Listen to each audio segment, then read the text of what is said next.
Attention! Attention! You are listening to a pre-recorded episode of The Curious Realm. Curious Realm is busy traveling the vast void of time and space to find the best paradigm-changing content the universe has to offer. Enjoy the following transmission, and remember, stay curious.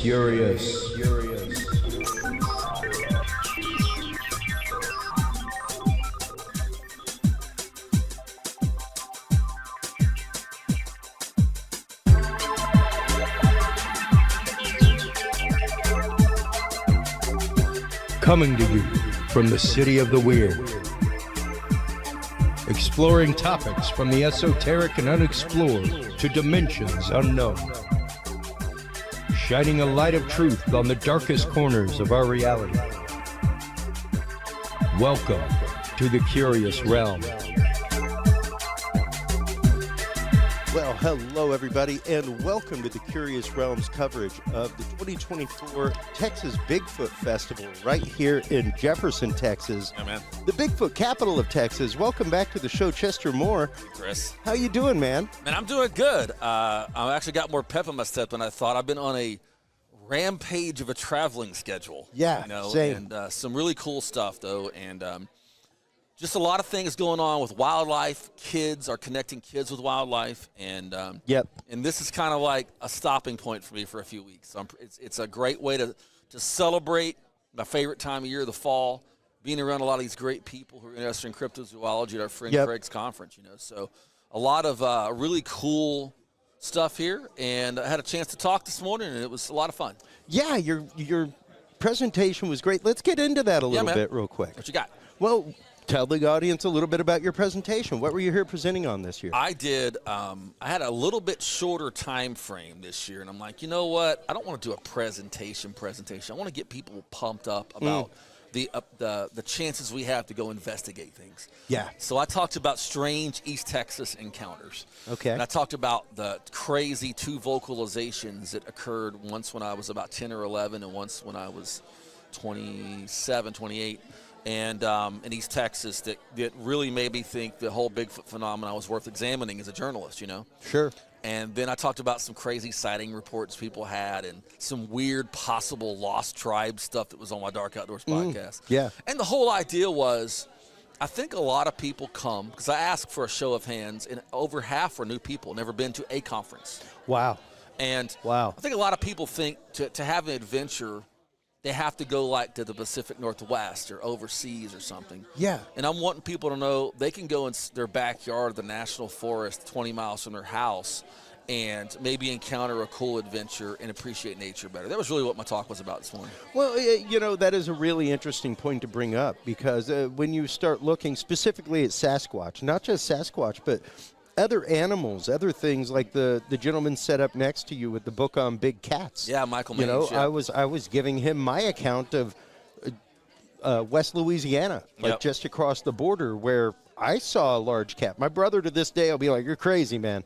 Yeah. You're crazy." But I saw it. It was there. And to know that, if you get out there in the woods, once you start getting out there regularly, your chances of running into something strange I remember having a big conversation as a teenager with my family. I'm like, if I could ever go like in Oregon or like British Columbia or somewhere and find one Bigfoot track, that to me would be like, because I'm a hunter, killing a Boone and Crockett-sized trophy whitetail buck or a giant elk. That'd be the same thing to me. It'd be so amazing.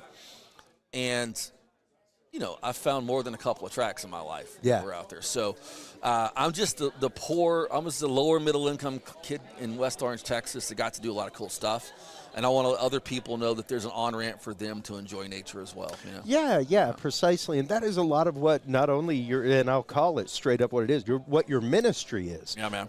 Is helping underprivileged children and other people get out into the wilderness. It's really go and explore that. Yeah, we just got back from Tennessee with some kids in our Wild Wishes program. And our mission is to bring the love of Christ to hurting children through wildlife encounters. And hurting children can mean a lot of things.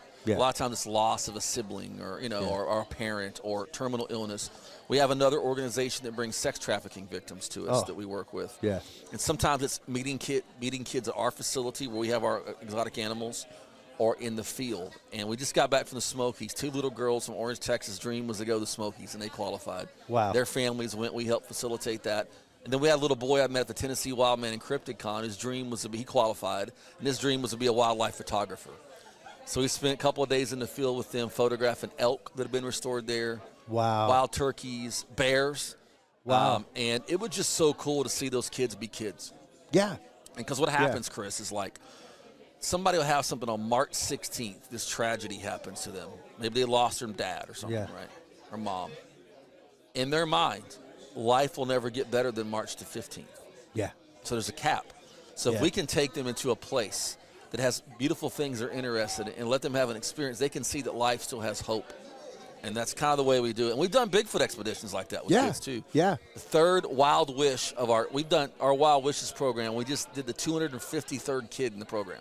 Wow. And the third kid that we did in the program wanted a Bigfoot. Yeah. I talked about that in my presentation. I remember that. And it was such a fun experience. But really that's what that stuff's about, because me and my wife love kids. And it's a way to instill hope and have fun. And at the end of the day, we're all playing Scooby-Doo out here. Yeah. We're kind of in the mystery machine looking for monsters.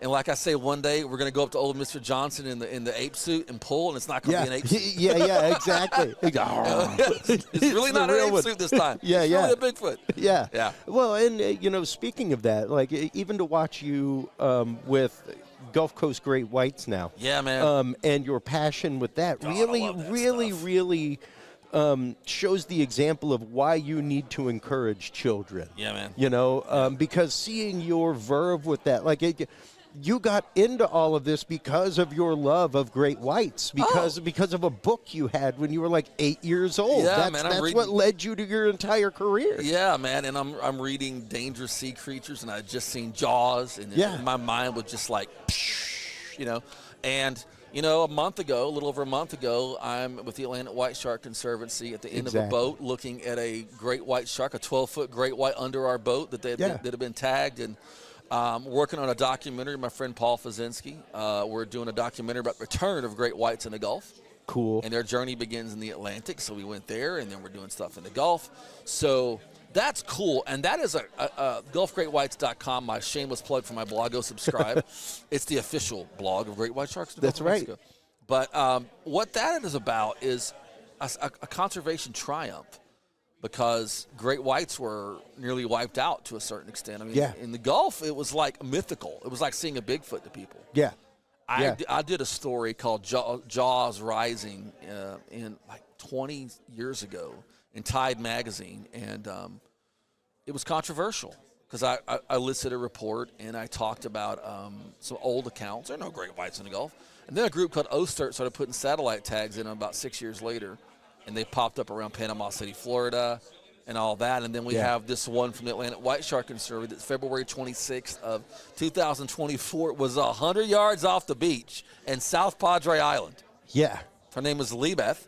She's kind of the star of our documentary. All 2,600 pounds of her.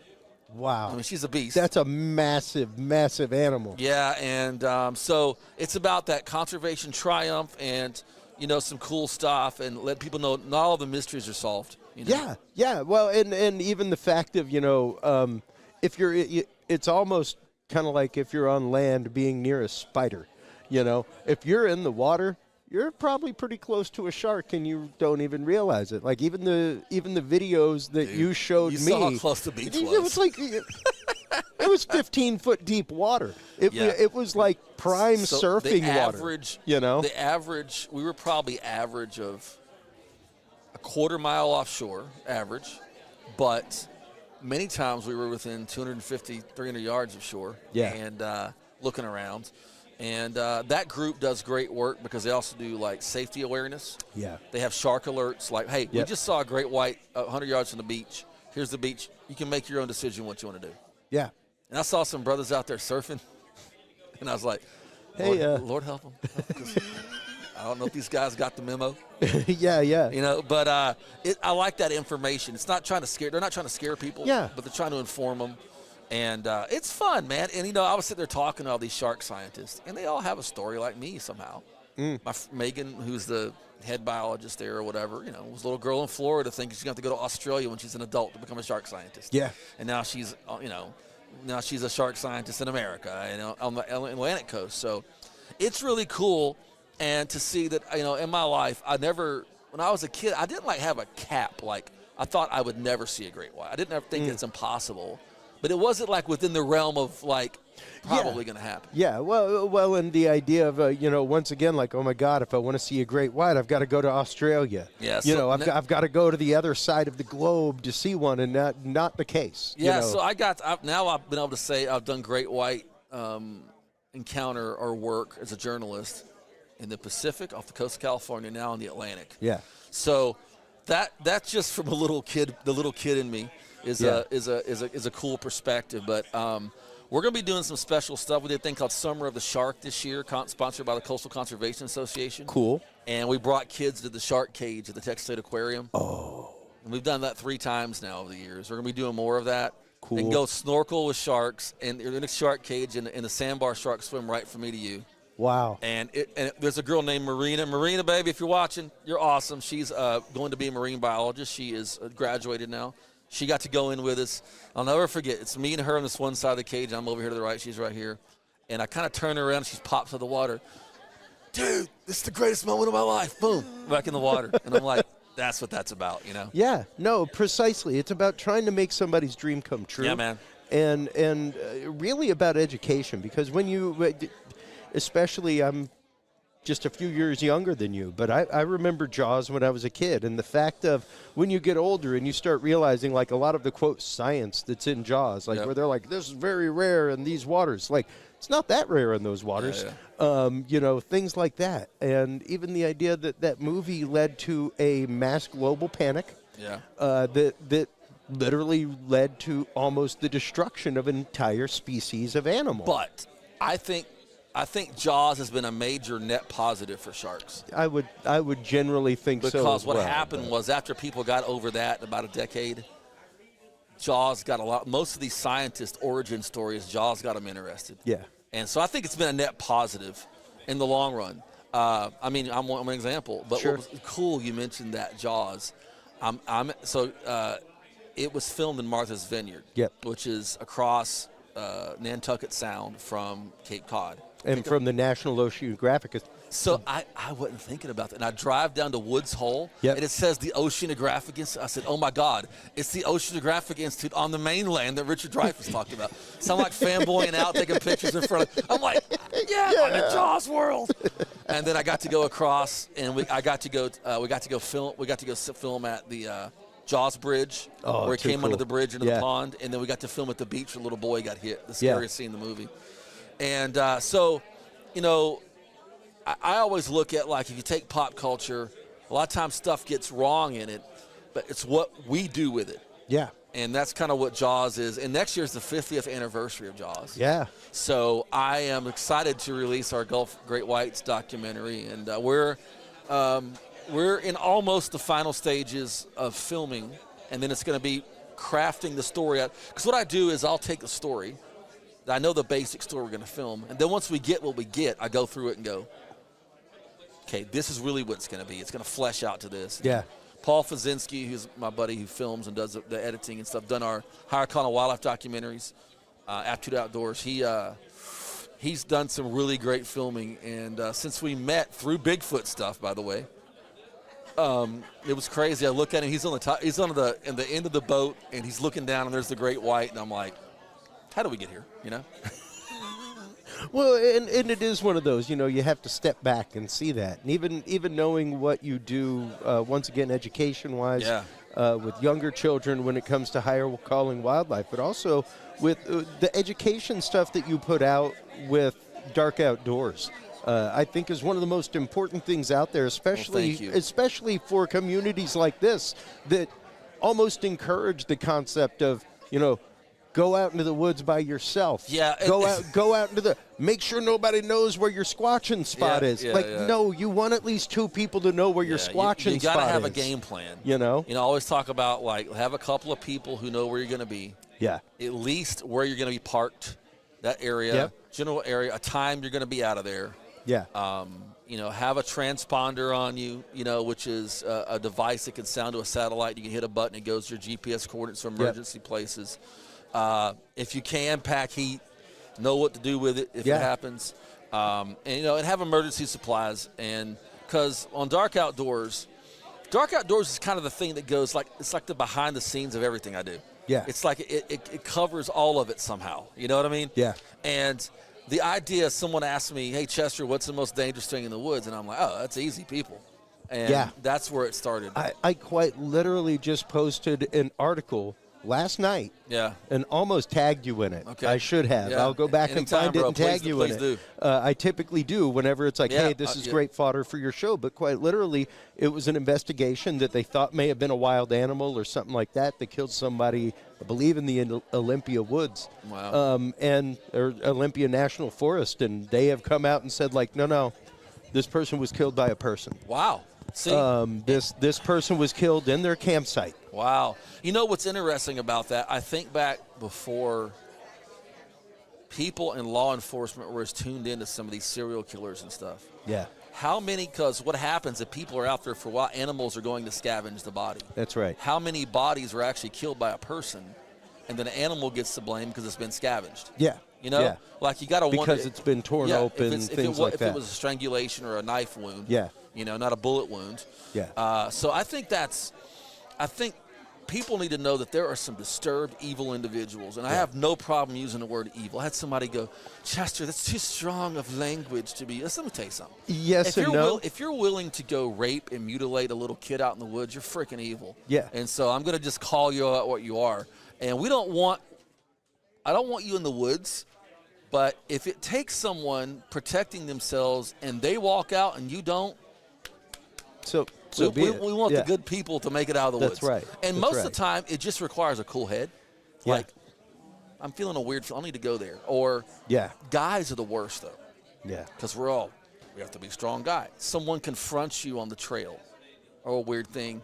Chicken out is the best thing to do. Yeah. Chicken out. Take your ego and chicken out because you don't want to escalate to that point.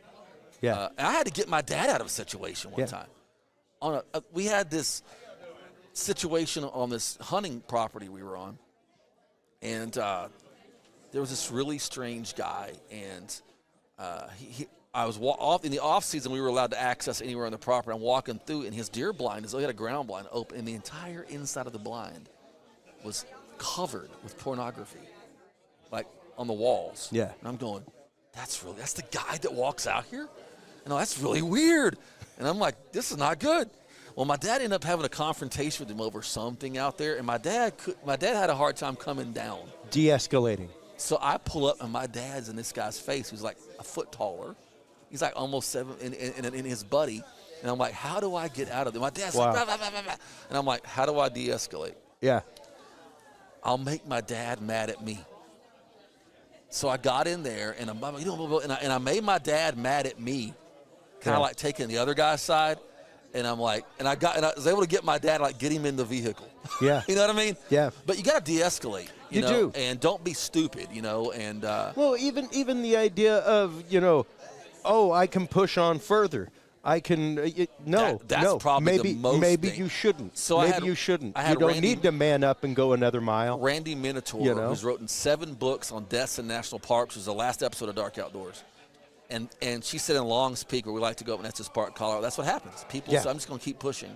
Yep. And they're not fit, or the weather's bad, or whatever. Or they're unprepared, don't have enough water they don't have to enough get stuff, through the night. So that's the most dangerous. So there's a lot of things like that. And, you're probably not going to run into a serial killer. No. But the elements are always there. Well, serial killer or not, you may well run into an encampment of people depending on where you are, especially in Texas, you may well run into a group of people growing things illegally in the national forest, a group of people cooking things illegally in the national forest. My story of what inspired Dark Outdoors was Murder Mountain, which is the Netflix series. We talked about that before, and I never heard of such a thing. Yeah. It's way before the Netflix series. And a game warden tells me, you need to go watch Murder Mountain, 'cause that's where you were, brother. And I was right by this place called Murder, within 5 miles of the actual Murder Mountain. Yeah, the green triangle is Emerald Triangle. It was unbelievable. But another thing is, my first episode was about Ted Bundy. Yeah. Because he actually took women into a national forest in one area and killed them. He clubbed them in the head. Yeah.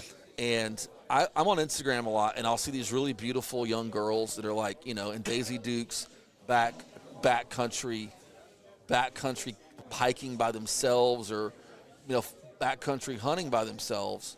And I'm like, to one of those people, that's like a pit bull to a pork chop.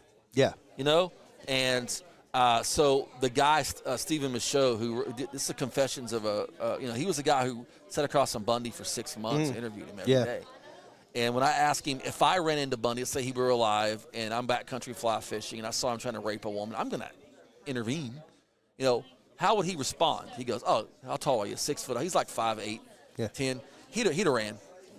But if you were a woman, and then his whole demeanor changed, he could not have helped himself. Yeah. And chances are he saw you, and he went into this whole thing. So, ladies, if you're listening, be a little extra cautious. Yeah. And don't go alone. Nobody should be going alone. That's right. You may go hunt a different spot a little, but go to the journey of somebody else nearby. Yeah. Have a meeting spot, have a meeting time to check in. Let people know, and be careful out there, because there are predators, and there are real predators, and we want you to make it home safe. Yeah. And but I'm like going, this chick is the introduction to the Texas Chainsaw Massacre, where they're going. Yeah. I have a friend of mine, Marcy, beautiful lady, and Marcy, we used to always call her the intro to a horror movie. Because she would go around like wearing Daisy Dukes, and she collected like arrowheads and like some weird old glass. Yeah. And they'd be out in some backcountry by herself, and I'm like, you are the introduction to every slasher movie. We told her this for years, and she listened to episode 1 of Dark Outdoors on Bundy and goes, I'm going to get a concealed handgun permit and learn how to take care of myself. That's right. So that's what it's about. It's what it's about. And men too. I mean, like, young people, be very cautious with your kids going to some of these areas. Just anywhere, man, quite literally. It was a big point of pride when I heard this from my wife about my son. This happened all of a couple weeks ago. They were just at a general store, and he was over looking at some ice cream, and some dude just came up. She was at the counter. Wow. He was about 10 steps behind her. Yep. And some guy came up and just started talking, oh, you're looking at the ice cream. What are you looking at getting? Things like that. And she was just like, a little over-friendly.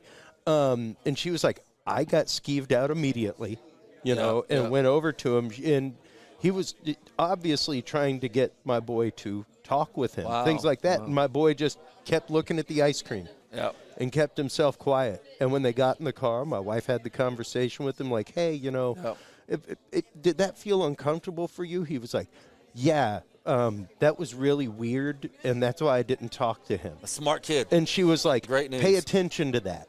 Great news. She was like, that is called a creeper. Yeah. And if you get that creepy feeling, walk away from it, go tell somebody. When I was a kid, we played Little League, a place called Wesco Little League, and we've been hearing about someone the locals called the Candyman. And they said they had a van. They all have a van. They all have a van, don't they? And they would try to pick up girls. Yeah. Well, me and like three or four kids from my team, our game was over. We went to the park next door, and we're getting on the merry-go-round, and there's 2 little girls pull up on a bike, and there's a white van parked there. And the guy opens the door and has a bag of candy. I kid you, we saw this happen. You girls like to have some candy or whatever? And I remember we were like in maybe 6th grade. We had our bats and stuff. We grabbed our bats. Asshole. We run over there, and like we're running, and the guy speeds off. Yeah. But we saw that. Yeah. And like that really ingrained in my mind that was a real thing. It wasn't like a myth anymore. Yeah. Yeah. So I'm glad you're bringing that up about like child safety, because in the outdoors part, little people are also targets of animal predators and more like. Yeah. So your kid is more likely to be on a hiking trip hit by a mountain lion or something like that than you are. Mountain lion, bear, something like that. So make sure and be very cautious in how, not too far behind you, stick close to you on trails, that kind of stuff. And also that creeper awareness, the fact that, like, I feel uncomfortable right now. Like, when something is stalking you in the woods, you will feel it. You will feel those eyes on you. But you brought up something cool, like, it's a good thing because, like, when you said about the creeper feeling and all that, you took it from being, like, a mysterious wilderness into, like, Walmart or a store. Yeah. And people need to know it's in the backyard. And that's part of on Dark Outdoors is I got a book coming out, my first Dark Outdoors book coming out next year. The book's called Phantom Legacy. And it's about what I believe is a legacy and a pattern of killing started by the Texarkana Phantom. And it goes into today. Yeah. And it literally, I get chills thinking about my first click and went, oh my God, he started it all. And it continued. So you got two kind of people when they think of like getting creeped out in locations. Inner city. Yep. A lot of gangs and, just derelicts and stuff like that happens. Could get dangerous at night. Yeah. Then you got people who get creeped out. Well, we're way off in the middle of the national forest. The most dangerous places I've found statistically are the little urban forests and parks slightly out of the city. Where the two meet. Exactly. It's where that boundary between the two is. And that's where the Phantom did his stuff. That's where the Zodiac Killer did his stuff, who was the first acolyte of the Phantom. And I got a whole thing talking about these patterns. But what's interesting, Chris, is, and I respect the fact that you're always putting things out there and you're connecting dots and all kind of stories that the media doesn't connect. Yeah. Thank you. Like, Thank you. I appreciate that. And in the realm, you'll see these crimes reported. But when you go look at them on Google Earth, you go, oh, that explains it. Yeah. How did that happen? And so that's what the book Phantom Legacy is going to be about. And fantastic. And I'll give a little teaser. This has never been mentioned publicly yet. You get some exclusive stuff. So I had metal bands for a long time. Yeah. And I am releasing a song to go with the Phantom Legacy book. Awesome. Yeah, it's a song that was written a long time ago, and my band Freak 13 played it live for the last 6 months of our existence on tour and stuff. We never recorded it, but it is being recorded. Cool. And it's called The Town That Dreaded Sundown. All right. And it's going to go with the Phantom Legacy book. So there's going to be some fun package stuff with it, too. Great. Maybe some physical media with it, too. So. Well, I cannot wait. Chester, thank you so much for the time. It's always great seeing you here on site. It's always great seeing you share your ministry. Thank you, man. And call with other people. Let everybody know where they can go to find out more about higher calling wildlife, where they can go to find out more about Gulf Coast great whites and Dark Outdoors. So there's a lot of creepy. I got creepy websites, ministry websites. So go to highercalling.net, and there's links to everything there. But at the Chester Moore on Instagram, GulfGreatWhites.com is the Gulf Great Whites blog. I have Chester Moore Wildlife Journalist and Investigator YouTube, and I launched yesterday the Global Bigfoot YouTube. Oh, awesome. So a lot of places, and Dark Outdoors is available on every podcasting platform. Whether you're on Spotify, iHeartRadio, or Apple Podcasts, whatever, we're on there. And I've had fun. That's a really challenging project to do. Yeah. It's the hardest media project I've ever done in my life. But we've had some really cool things happen, and next year it's entering the book realm. So I'm excited about that. Yeah. Well, congratulations, Thank you, buddy. man. Thanks for having me always. on. Thanks for always being here, man. You bet. While you are online checking out all the amazing work of Chester Moore, everybody, make sure to stop on by Curious Realm. CuriousRealm.com is where you can like, follow, subscribe. That is where you can also get your copy of the Field Observation and Encounter Log. If you are an investigator out in the woods looking for Sasquatch, if you're a paranormal investigator, you can now begin getting your data ready to shake the hands with science. When we come back from this quick break, we will continue with our coverage of the 2024 Texas Bigfoot Festival right here in Jefferson, Texas, right after this.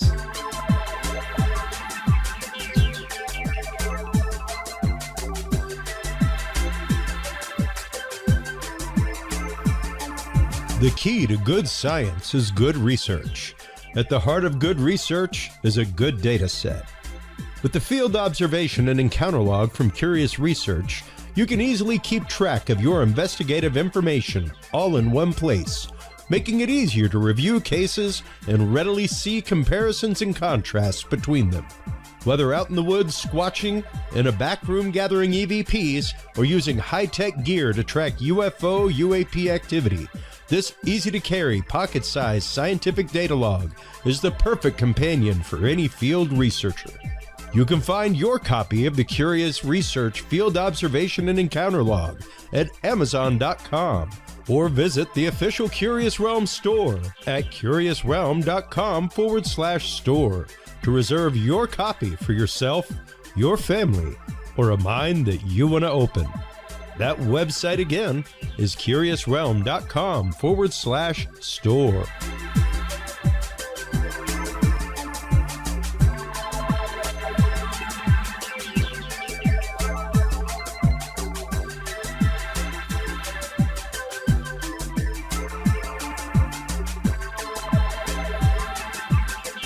Well, hello, everybody, and welcome back to the Curious Realm's continuing coverage of the 2024 Texas Bigfoot Festival here in Jefferson, Texas. We have the great pleasure of being joined by a friend and guest of the podcast, Ryan Edwards. He is the author of the brand new book, Beyond Belief, with foreword by Lauren Coleman. Welcome back to the show, brother. Always good to be on, Chris. It is always great seeing you. You've been over at your table, working the crowd, things like that, selling books. Let's get into your new book, Beyond Bigfoot, a little bit, and what brought that book about.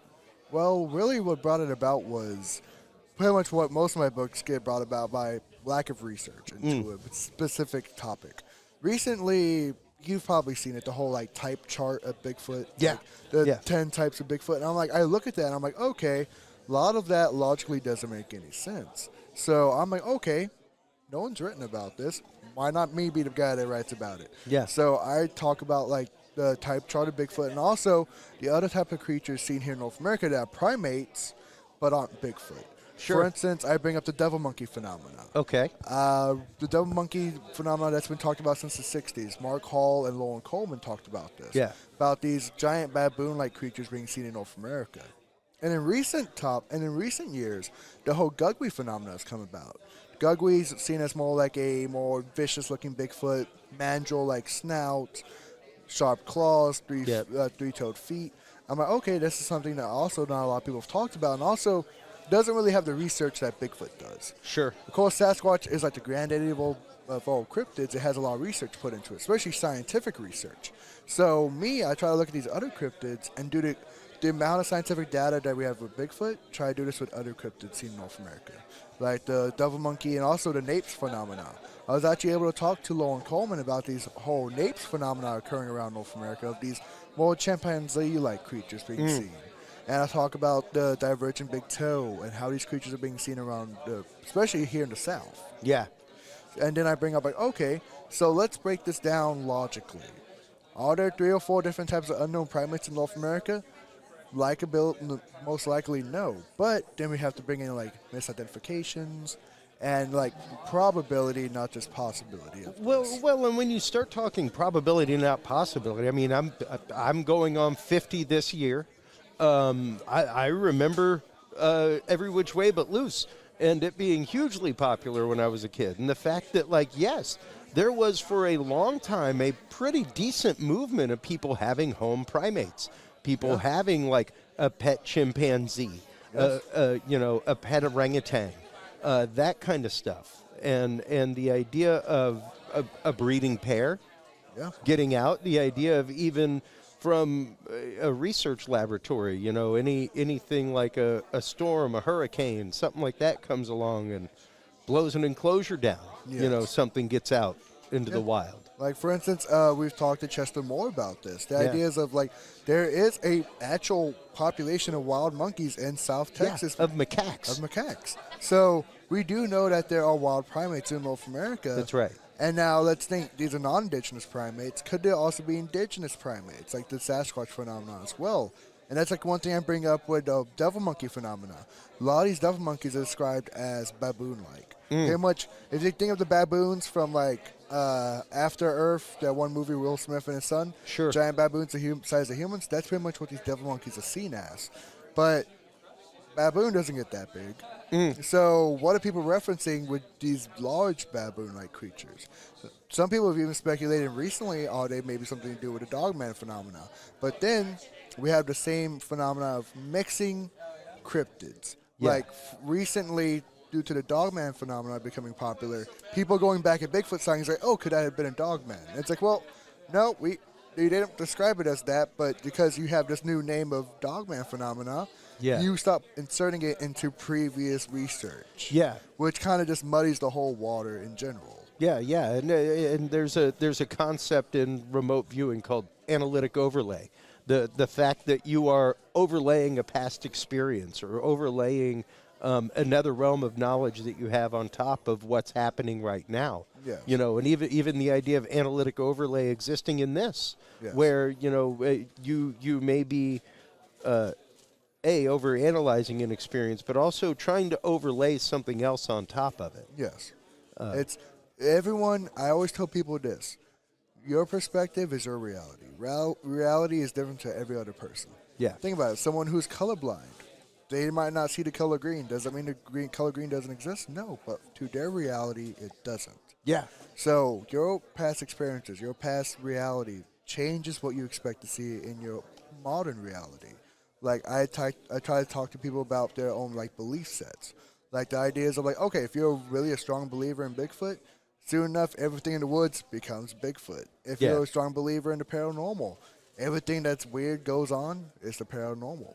We need to take away the idea of belief and go towards science. That's why, for instance, I love like with you, because your journals and all that, you go to the science aspect, not just, oh, I saw something and I believe in it. No, it's about knowing. Well, and it's also about realizing that you saw something awesome. That's called observation. Science has begun whether you choose it or not. Yes. Whether you choose to follow the path of the science into what your experience was, what you saw, that's the big question. Because the science has begun. The first step in the scientific process is observation.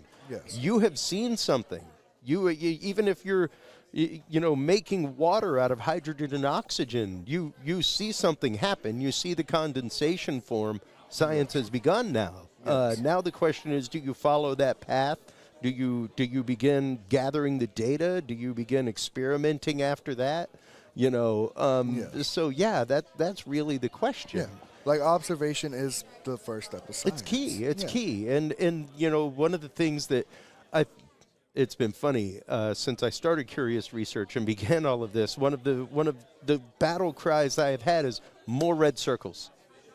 I want more red circles, because when we get more red circles, we now and unfortunately people with red circles. Here's the thing. You also have to be ready for an explanation of what's in your red circle. Yes. And when that explanation comes along, understand that you have still contributed to science. Yes. You've contributed to the science of the known quantitative, which means now we're only left with anomaly. Yes. Now we have a better definition of the anomaly because we have a broader definition of known quantitative because of the data that you have added to the data set. Because when you're identifying something, you need to identify what it is and also everything it's not. That's right. Like with cryptozoology and paranormal in the first place. You need to identify what it is and also what's all the other phenomena it can't be. And you have to explain that out first. Like when I tell people that do field research, like with Sasquatch or anything like that, any type of cryptids, that should be your last option. Yeah.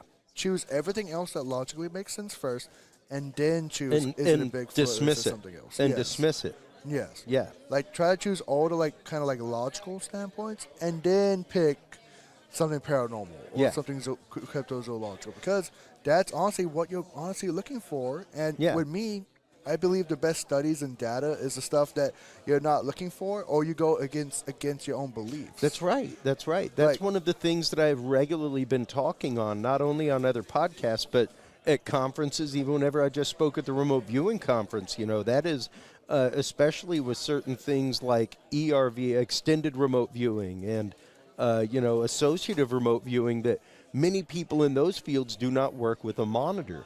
And the monitor is somebody that can kind of bring you back on track. They know how you think. That kind of stuff. It's the idea of having a ride or die when it comes to research. Somebody that you can bring this research to, like a Lauren Coleman, and be like, hey, I have this hypothesis. What do you think? And you value their own opinion so much that when they go, hey, I think this part of your hypothesis may be flawed, you're willing to get rid of that part of your hypothesis. Because, well, you know, it seems flawed. Like, they're right. I had my blinders up because it's my hypothesis. Like, I bring up people like the idea of like peer-reviewed journals. You go to peer review. What they don't like, they send back. That's something that you can defend. You can defend or subtract at that point. You should say, okay, and if you have an argument, you should have the logic to back it up. Well, and it's also the fact of, you know, and we've spoken about this before. I've spoken about it on my show. When you're going to gather your data, when you're going out on an investigation, how are you preparing yourself? You know, because for me, you should have a cold and calculated checklist. And when you are done, you sit down and watch MASH or Simpsons, and you do not think about your investigation.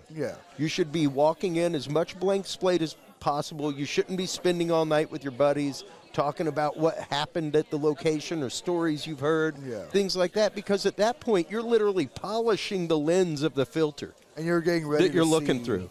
You know, like you aren't looking at it from a scientific point of view. You're now looking at it through the lens of those experiences. It's ideas, especially within paranormal research, the ideas of like, okay, you have a psychic. You bring them into a new location totally cold. They don't know anything about it. They don't know any of the stories. That means whatever data they collect is even more likely because they have no reference. Preconceived notion. They aren't front-loaded in any kind of way. They haven't been told about the location. And those things are important. Those things are important when you're talking about, once again, preparing your data for science. You know, and the idea of being okay with your darlings being killed. You know. And it's okay to, like, that's one thing that I always tell people nowadays. Like, the word skeptics kind of become a bad word in this research. I wear my S like Superman, brother. Like I always tell people this. There's a reason why the X-Files worked. You had Dana, you had Scully, and you also had Mulder. That's right. You had the skeptic and the believer. Well, and they balance each other out. That's just if everyone's a believer, then that's no longer science. That becomes religion. Well, and yes, precisely. And even with science, we have to be careful, and we have to understand that science changes. It changes regularly. If it doesn't, it's called doctrine. You know? We stay away from the dogma and go towards the science. Because, like, it changes throughout time. Like, think of Bigfoot. The ideas of Bigfoot's changed throughout the years. That's right. At one point, it was very much, okay, cool, we have this one thing. Now it's a human-like ancestor. Oh, it's Giganto. In recent years, the Giganto theory has kind of died out because the evidence doesn't support what we think. So if the hypothesis is faulty, you go back and change the hypothesis. That's right. That's right. And you're allowed to change the hypothesis. You're allowed to recalculate things in science. I think people very much forget that. You know, they get on this path of, I'm doing this research. I can't share it with science because science is going to look at it differently. And it really goes back to what you were saying a minute ago, Ryan, the idea that when you're gathering data, when you're gathering pictures, when you're gathering trail cam video, things like that, let's start with the known quantitative.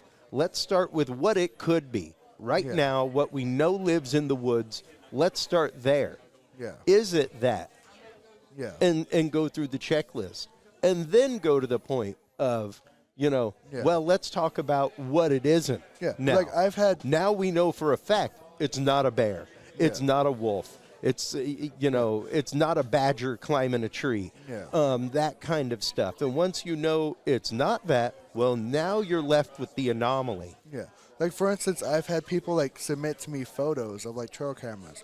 And they're like, oh, look at this thing. It's so weird. I'm like, cool. What lives in the area? They're like, I don't know. I'm like, if you don't know what lives and is indigenous to the environment, how can you say that's something that's not indigenous or not recognized?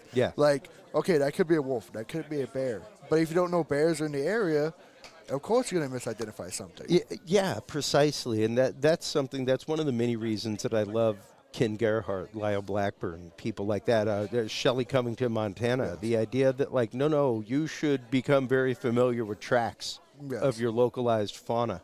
Yes. You know, you should become very familiarized with what your local animals and indigenous Sound critters like and eat, look like sound and like. eat, the ecology. Yeah, like that's one thing that I bring into my research that like I only see like Ken and Lyle do is cryptoecology. I like to call it.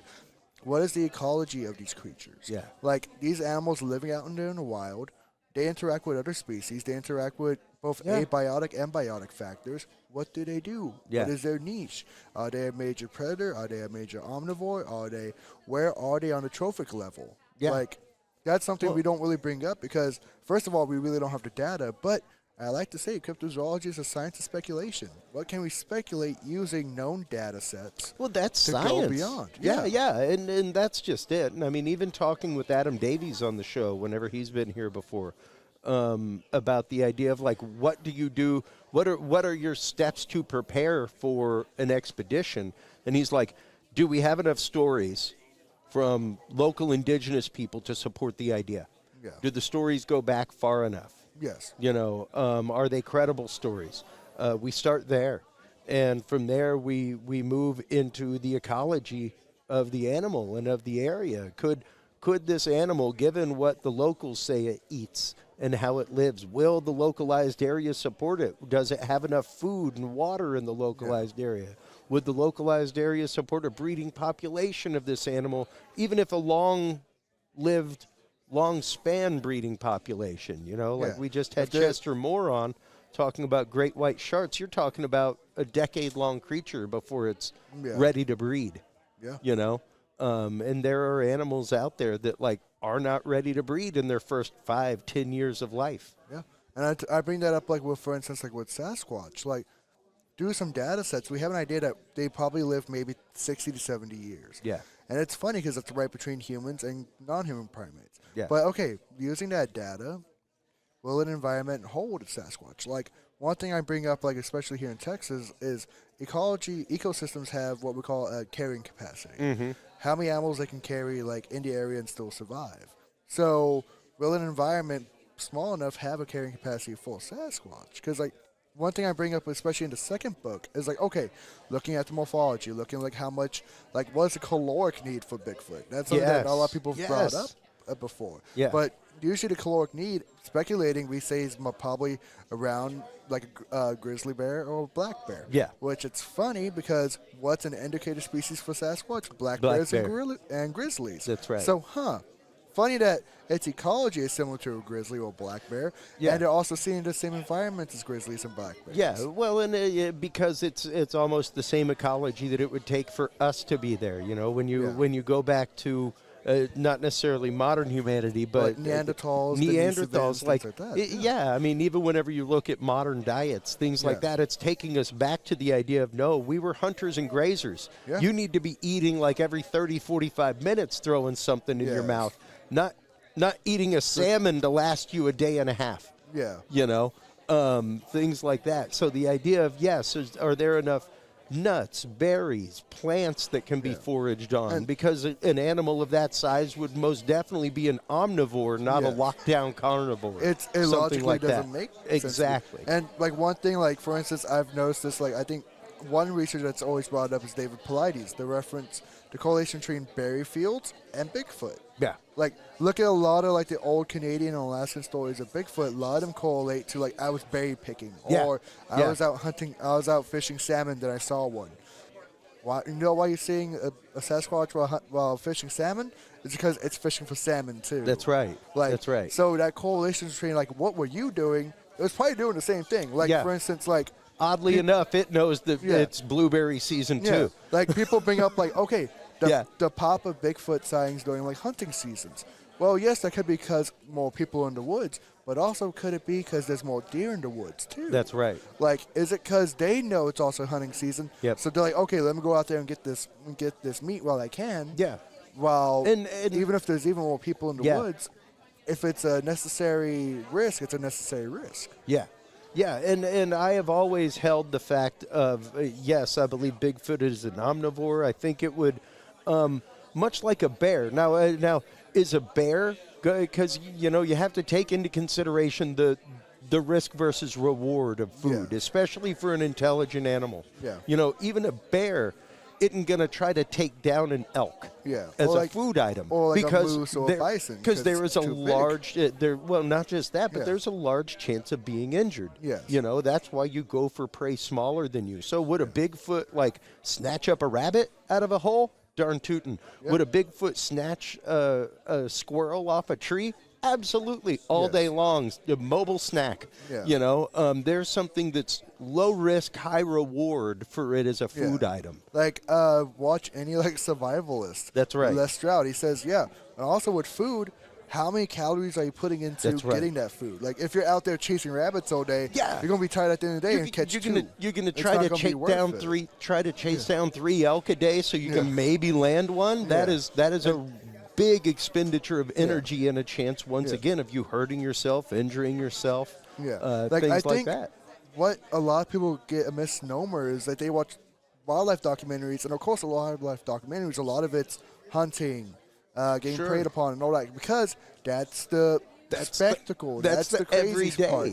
But they don't realize a lot of animals, 80% of their day is sleeping or just laying around or just walking around because they don't want to go and use those calories to go and get food because it's an expenditure that's not worth it at the end of the day. Even a hunt for a wolf pack is not a daily thing. That's like a once-a-week situation. I bring up with people wolves, for instance. I think Yellowstone packs, their hunting doesn't happen all the time, and also their hunting rates, they're only usually 40% actually successful. That's right. So think about how many times they're not successful. Sasquatch is probably the same way.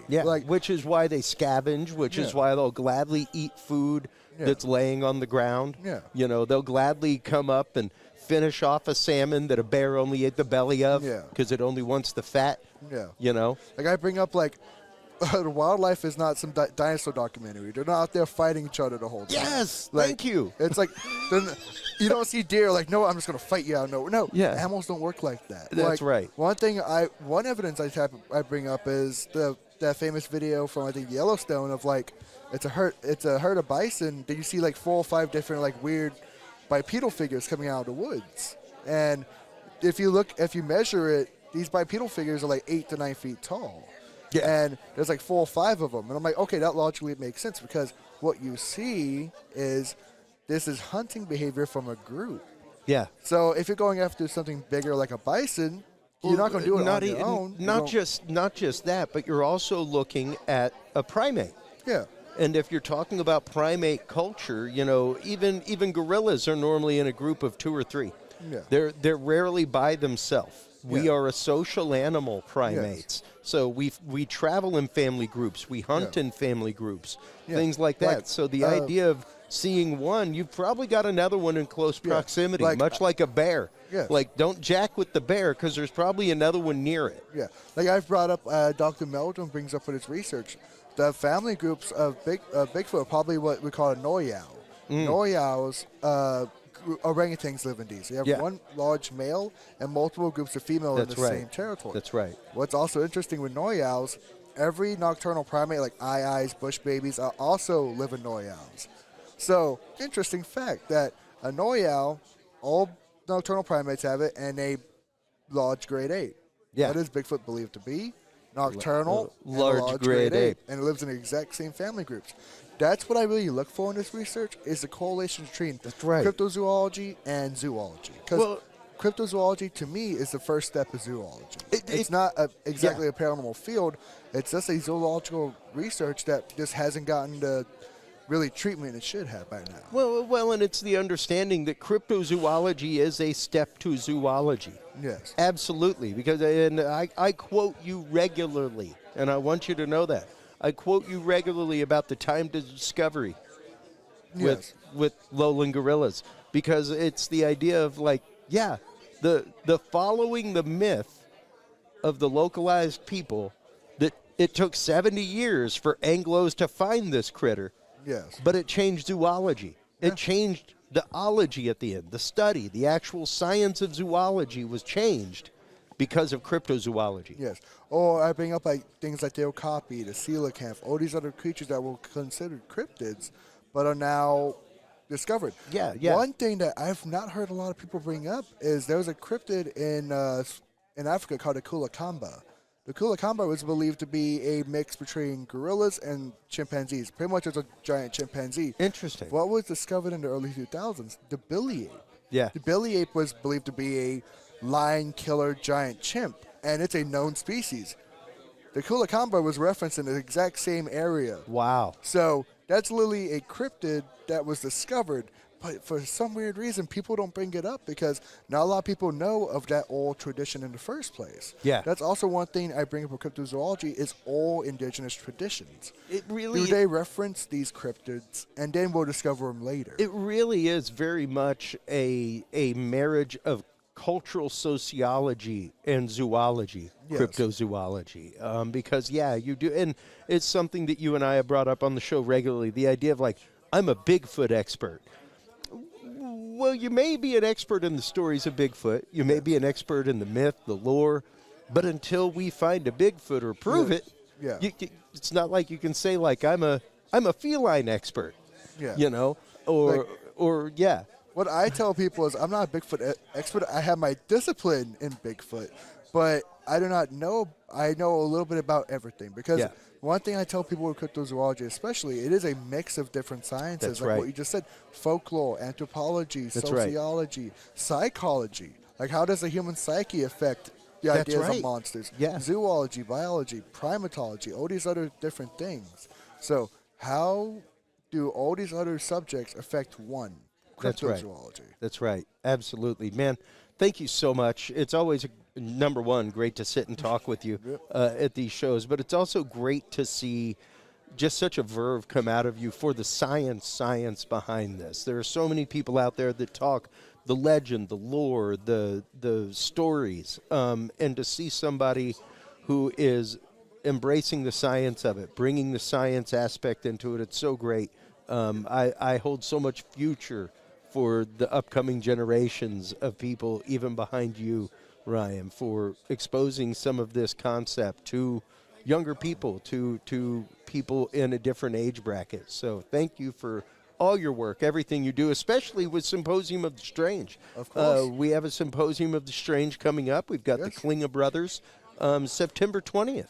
Yes, 6 p.m. at Mineshaft Saloon. November. November 20th, Mineshaft Saloon. That's past. We don't do time travel. Not That's yet, right. guys. Not yet.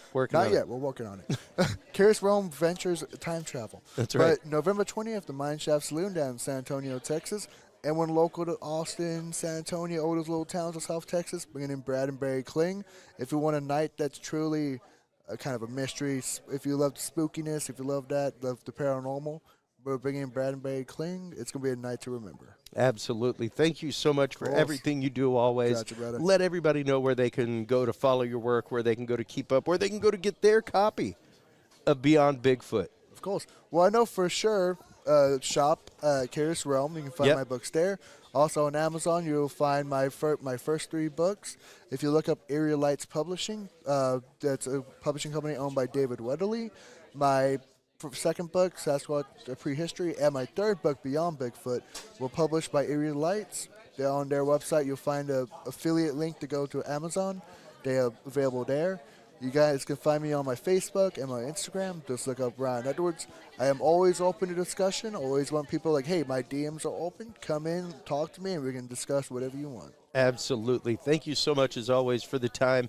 While you were online checking out everything from Area Lights Publishing, as well as Ryan Edwards, make sure to stop on by Curious Realm. Curious Realm is where you can like, follow, subscribe.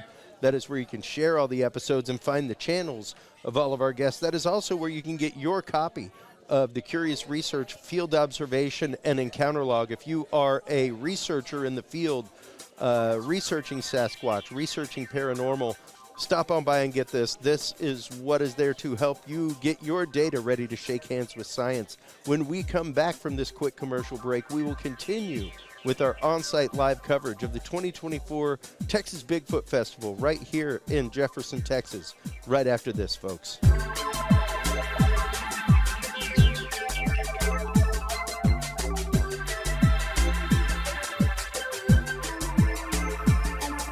The key to good science is good research.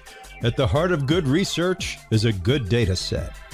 With the field observation and encounter log from Curious Research, you can easily keep track of your investigative information all in one place, making it easier to review cases and readily see comparisons and contrasts between them.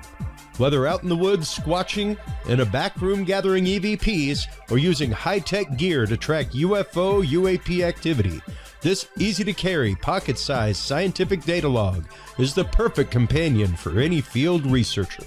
You can find your copy of the Curious Research Field Observation and Encounter Log at Amazon.com or visit the official Curious Realm store at curiousrealm.com/store to reserve your copy for yourself, your family, or a mind that you want to open.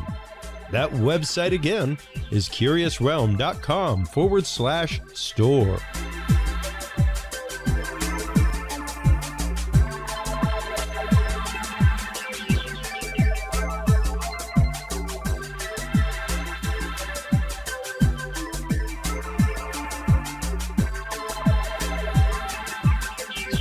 Well, hello, everybody, and welcome back to the Curious Realm's continuing coverage of the 2024 Texas Bigfoot Conference here in Jefferson, Texas. We have the great pleasure of being joined once again by Mitchel Whitington. Welcome back to the show. Chris, thank you so much for having me back. I always enjoy it. You just came out with the book Marion County Monsters. You were just presenting on a recent case that you have been investigating, things like that. Let's get into the case you were investigating a little bit. Okay, it actually is not a recent one.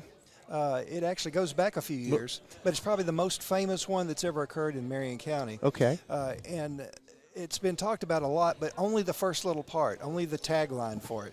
And when you're reading books about Marion County and Bigfoot and things, they'll always say, yes, back in 1965, there was a 13-year-old boy named Johnny Maples that was chased by Bigfoot, and that's where the story ends.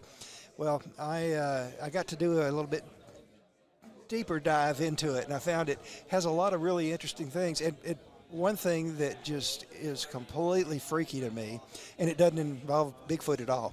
Okay. So how often have you heard a Bigfoot story, and the weirdest thing in the story isn't about Bigfoot, right? Yeah. Well, as it turns out, it all started one Friday about 4:30 in the afternoon. A young boy named Johnny Maples was walking down one of our farm-to-market roads. Okay. And just north of Jefferson. I mean, literally, this took place 3 or 4 miles from where we're sitting right now, which interested me a lot because I can go there. You know, yeah. It's get in your car and you can go check it out, which I have done any number of times. And anyway, he's walking down the road, and as he crosses Scotts Creek Bridge, over in the underbrush, he sees it shaking and kind of, tells it there's an animal out there, obviously. So he's a 13-year-old boy. What do? You get rocks. Yeah. First thing you do. So he picked up a rock and he threw it into the bushes, and it still kept moving like something was still out there. So he picked up another rock, and he didn't know if he was going to see a deer or a turkey or a wild hog or something like that. Out steps what he described as a 7-foot-tall being, monster, whatever you want to call it, covered in black hair. So I've got friends who are investigators, and they would immediately say the first thing you want to do is just remain calm, hold your hands up, show that you're not, holding anything dangerous, try to see if there's any way to establish communication. That's what my friends would do. Yeah. I would run like hell. Same. Yeah. Same. Which is what young Johnny Maples did. He took off running down the road, and as he was going down, and in fact, I have a quote from him I wanted to read. Please. He gave to the local newspaper. He said, quote, "I ran as hard and fast as I could toward Highway 59. But after I'd run a long ways, one of the soles of my shoes came loose, and I had to stop and take them off so I could run faster." Oh, man. Yeah, so when he's pulling his shoes off, he glances back, and he doesn't see the creature anymore, but that's not good enough. He's not taking a chance. So he continues running barefoot down the road to his house, and his mother, Miss John Maples, said that when he came bursting through the door, the boy was hysterical. Wow. Crying, screaming, yelling, everything. And the other thing was that the soles of his feet were blistered and bleeding, from running on the concrete that hard and that fast, which that's not lost on me. To me, that's kind of an important part. A lot of people looking back on this case have questioned, was he looking for attention? Did he make this up? And as it turns out, I don't think that he would harm himself like that because obviously he's not going to be able to walk for a couple of days. Well, you grew up in Texas. Yes. I grew up in Texas. Are you prone in the middle of summer to taking your shoes off and running down the road? Only if Bigfoot is chasing me. Yeah. I mean, I'm not even prone to doing it at the swimming pool, right. Because you're going to destroy the bottoms of your feet as soon as it hits hot concrete. Yep. And he did.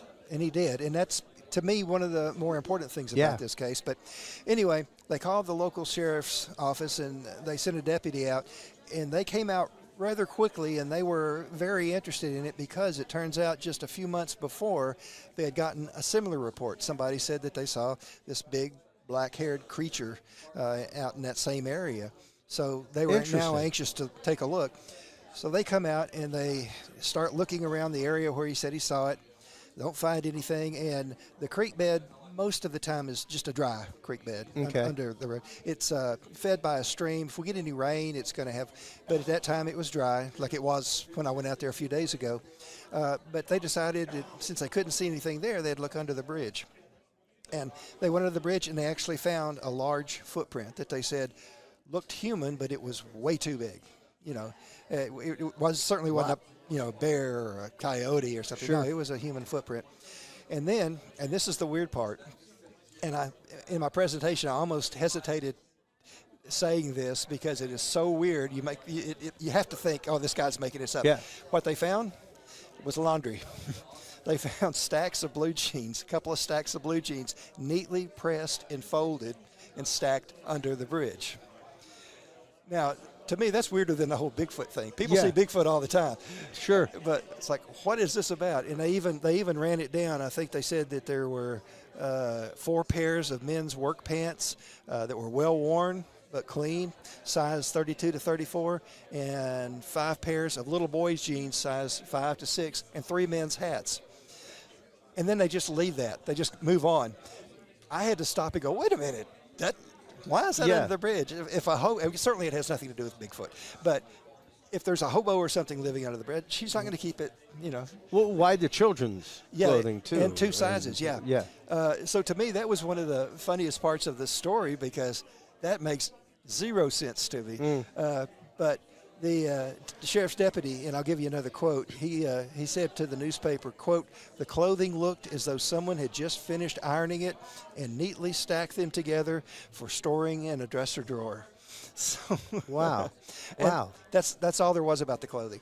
But to me, that was something I couldn't let go of. I had to keep going. Well, and even whenever you get into the idea of how the clothes ended up there, because, yes, you could say, sure, perhaps a homeless person, perhaps a vagabond, or, something like that. There is a rail line nearby. Right. So, the idea of a hobo or something like that during that point of time, a tramp coming through town. But once again, the freshly pressed, the folded, that's weird. Yeah, but I was also a pretty remote area. Oh, yes. To hop off a line. It's not like it's near a city or something like that. You're way out here in the middle of the country. Exactly. And the railroads, there is one nearby, but it's not that close. But of course, when I was giving my presentation a while ago, I couldn't help but say, my first thought was that they had secretly discovered the legendary Bigfoot laundry service. Yeah, exactly. Exactly. But, that's the end of the laundry part. But to me, that was the most curious thing about it. But to get back to the story, please. They didn't find any more tracks, and so the whole thing kind of died down for a week. A week later, the Jefferson Jimplicute, our local newspaper, the 5th oldest one in the state, and fortunately, they're all archived, so you can go back and read the original source material. Wow. But it said that more tracks had been seen. They found them about 150 yards east of the bridge. There was a sandy road that went across the farm to market road, and the track started on the south side. It went to the north side and went further up the road for about 300 feet and then veered off into the woods. So, again, more tracks were seen. Yeah. More people saw it. at that point, a lot of people got interested. There's hunters went out looking for it, got their dogs, got their guns. Yeah. And while they weren't successful, the newspaper reported that another man did see the creature who, he happened to be armed. So he took a couple of shots and didn't hit it, for better or worse. For me, I don't want to see Bigfoot shot. So, but he didn't hit it. But these reports kept coming in, and people who lived in that area said they were hearing howls and growls that weren't consistent with where they lived. And, these people live out in the country. They hear everything. They know exactly what's all around them, but yet these were very foreign to them. So if you fast forward another week or so, a lady from that area had gone to a cemetery called the Old Foundry Cemetery, and she had taken her 14-year-old daughter and a friend of hers, and they went to pay respects to the grave of a family member. And while they were there, out in the woods surrounding the cemetery, they heard a howling. And she said it didn't sound agitated, it sounded surprised. So she, when she got home, she told her husband. Her husband said, let's go check it out. Yeah. Again, much braver than me, but he got a sack of pears. And outside the fence, now the cemetery has a fence around it. Nothing has ever happened inside the fence. It's always on the outside perimeter, which is surrounded by woods. And they put right outside the fence a sack of pears. They checked it for a few days, and I think on the second day, the pears were gone and there were more tracks. So, again, time went by, another week or so, and everybody's talking about it. Everybody's looking at it. Well, the Cemetery Association had their annual lunch meeting out there, and they have a big pavilion where, because they have a little chapel where you can hold a funeral. And this is the South, so the first thing you do after the burial is feed the family. That's right. First thing you do is eat. Yes, you get the fried chicken and fried okra, and, mashed potatoes. So, anyway, they had it. They have a pavilion there for that, and they had had their dinner in the pavilion, and afterwards they were talking about this, supposed monster around. And they said, well, I'll tell you what, instead of throwing away our leftovers and things, let's put them all together and put them outside the fence and see what happens.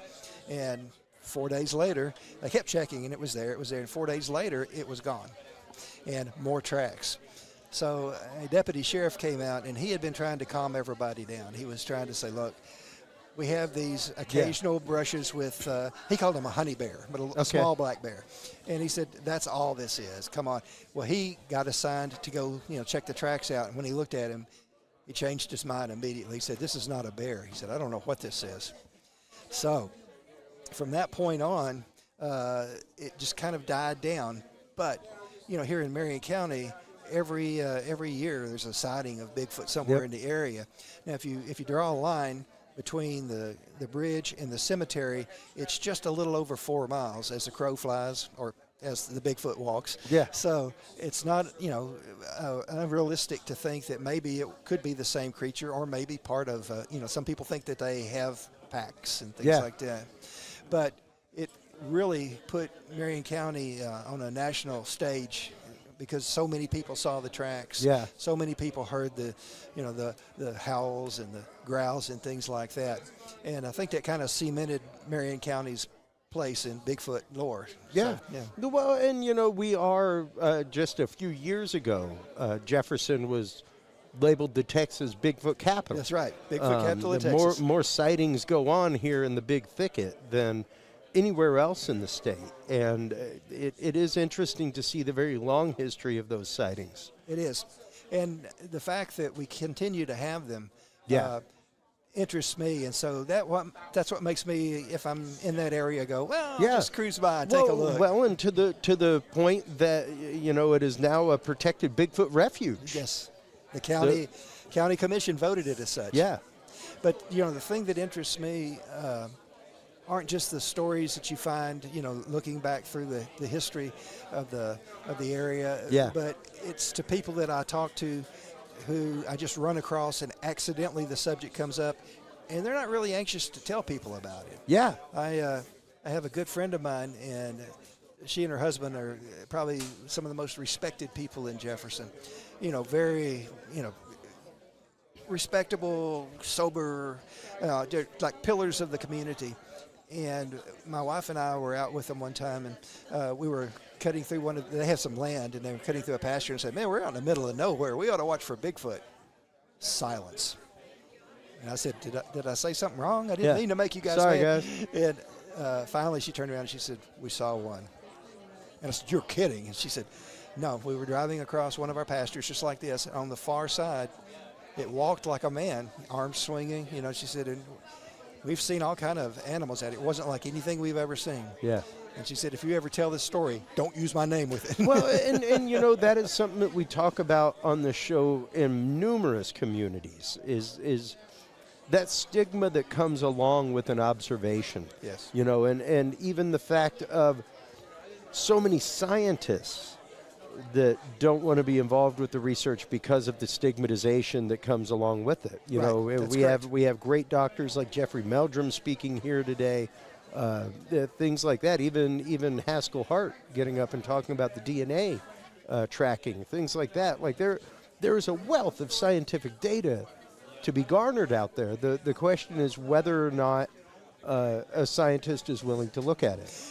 Right, and you know, we kind of have the same thing going on with the UFO world. You know, it's been just as stigmatized. That's right. If you were an airline pilot and you saw something, you didn't dare report it because it could ruin your career. Yeah. Well, now they're coming out and they're letting the fighter pilots talk about it openly, and that stigma's kind of going away. So who knows? Maybe someday it will into Bigfoot world. Well, and we literally just met and had on the show after MUFON UAPPD. They're a group of police officers from the Phoenix, Arizona area that are quite literally looking at creating a nationwide aero-type program for first responders where, you know, like they go out, they're out near reservations, man. They're like, some of the stories that we respond to on reservation are way different. And we can't come back and say that. Right.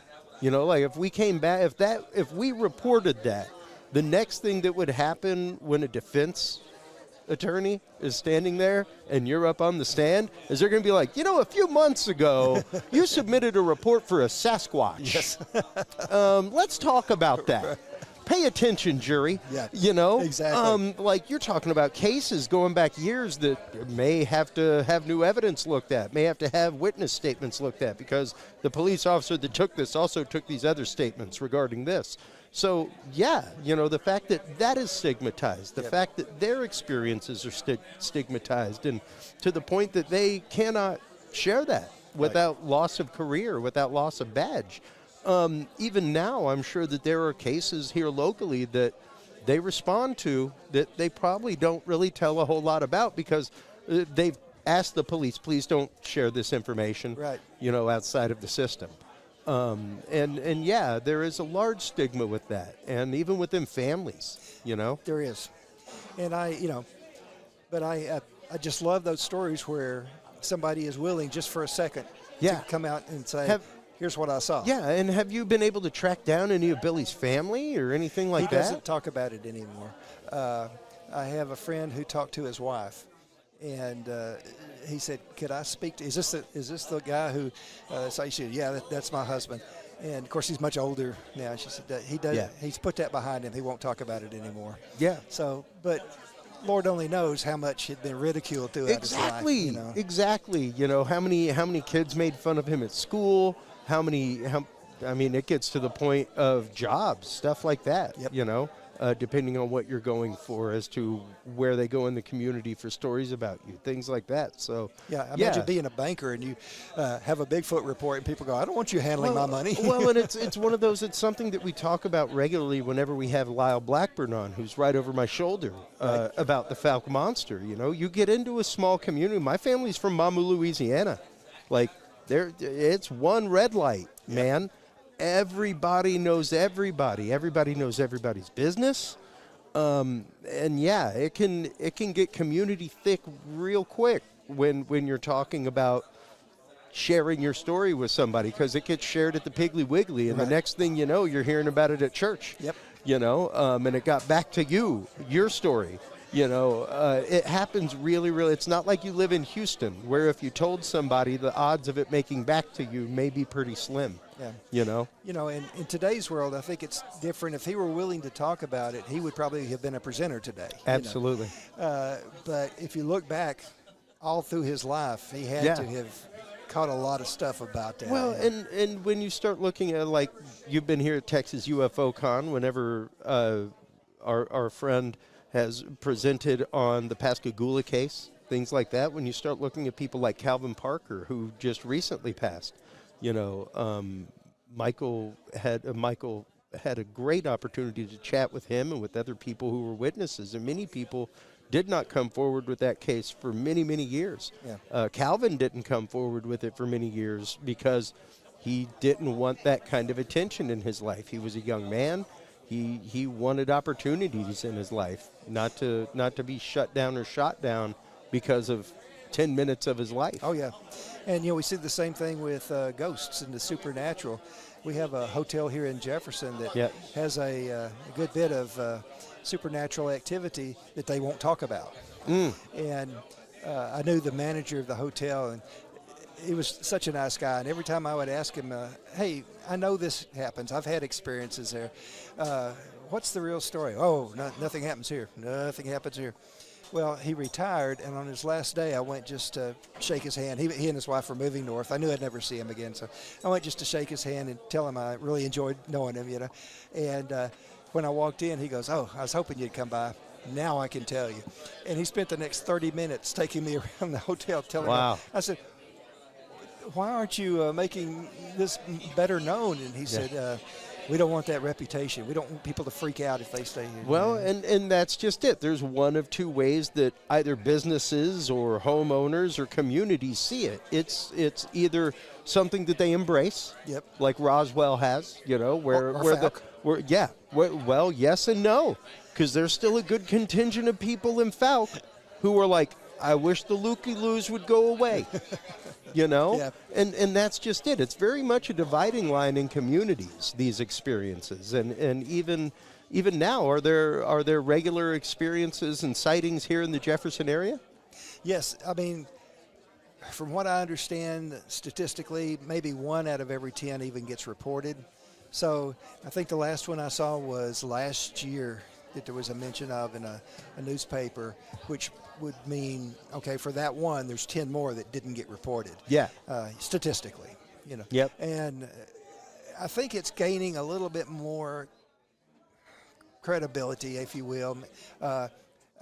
In my book, I wrote a chapter called Embracing Bigfoot, and I talk about how parts of the community are now actually kind of getting on the bandwagon. We have like 3 different restaurants with a Bigfoot burger. Bigfoot Cigar Company. Bigfoot Cigar Company. I was there yesterday enjoying a Bigfoot cigar. But, there's also the Jefferson Hotel has a Bigfoot room you can stay in. Cool. There's just all these little things that people are starting to kind of say, okay, this is okay. We'll get on board with this. Yeah. And so I think that's a good thing, I think so as well, especially things like the protective order, because if we don't start, this is something that I have hopped on the bandwagon of many years ago. I think many more events such as this probably need to team up with Texas Parks and Wildlife. Yep. Give Texas Parks and Wildlife a booth, because if we don't protect those natural areas, if we don't protect these habitats, the next apartment complex that goes up over here, you're going to have Bigfoot rooting through the trash. You have now encroached on his area, so we need to start these conservancy efforts before we find Bigfoot. Once you find the panda, it's almost too late to start protecting its habitat. Right. I saw a T-shirt on somebody here just a while ago, and it was a Texas Parks and Wildlife T-shirt. That's right. With Bigfoot on front. And I thought, well, okay, maybe they're coming around now. Well, and it's the thing, I say it regularly whenever I speak on shows, stuff like that. If you are a researcher, I will look at the camera. If you're a researcher, if you're out there squatching, if you have trail cams, if you have microphones set up, things like that, contact your local wildlife department, give them those pictures, give them that footage, just give it to them. Let them know, I have 8 acres of property that I have cameras out on. I would like to give you this data. They cannot afford to put trail cameras out for black bear counting. They cannot afford to put cameras out in that area for deer counting. You're right. Absolutely. Things like that. So if you can begin that handshake and say, I'm here as a citizen scientist to help you in what you're doing, you'd be surprised where you get when you come to them and say, hey, remember those trail cams? I got something really weird here. What's this? You know, because now you've been handing them data. Right. You've been contributing to that data pool for them. So now you're a research partner. Yeah, you're not somebody who's competing with them. You are helping them. Yeah, you know? that's an amazing idea, and yeah, I would encourage people to do that. Yeah, it's one of those, like, we need to be ready to, as a community, reach out to science. We need to start getting that ready, and even in the paranormal world, you know, the idea that we should. Science is rapidly catching up, and it's really interesting to see that. And once something gains momentum, it's hard to stop. That's right. That's right. And you know, it's been really interesting just over the last 5-6 years to see nationally the number of shows like this that pop up. Right. The number of events, the number of podcasts, things like that. It is obviously a very community-driven thing, whether it's paranormal, Bigfoot, UFOs, UAPs. These are all community-driven things. They're all things that come experientially. And we're all looking for that tie together of experience. It's why we go to church together. Yep. You know, it's being in a room of people with common belief and common mindset. So, finding those things, and when you find them in your community, encourage them. You know, because it's a rare and beautiful thing. Even the paranormal events that happen here in Jefferson. It's great to see the one just coming up in November. Right. So. Yeah, that's going to be a really good one. I'm looking forward to that.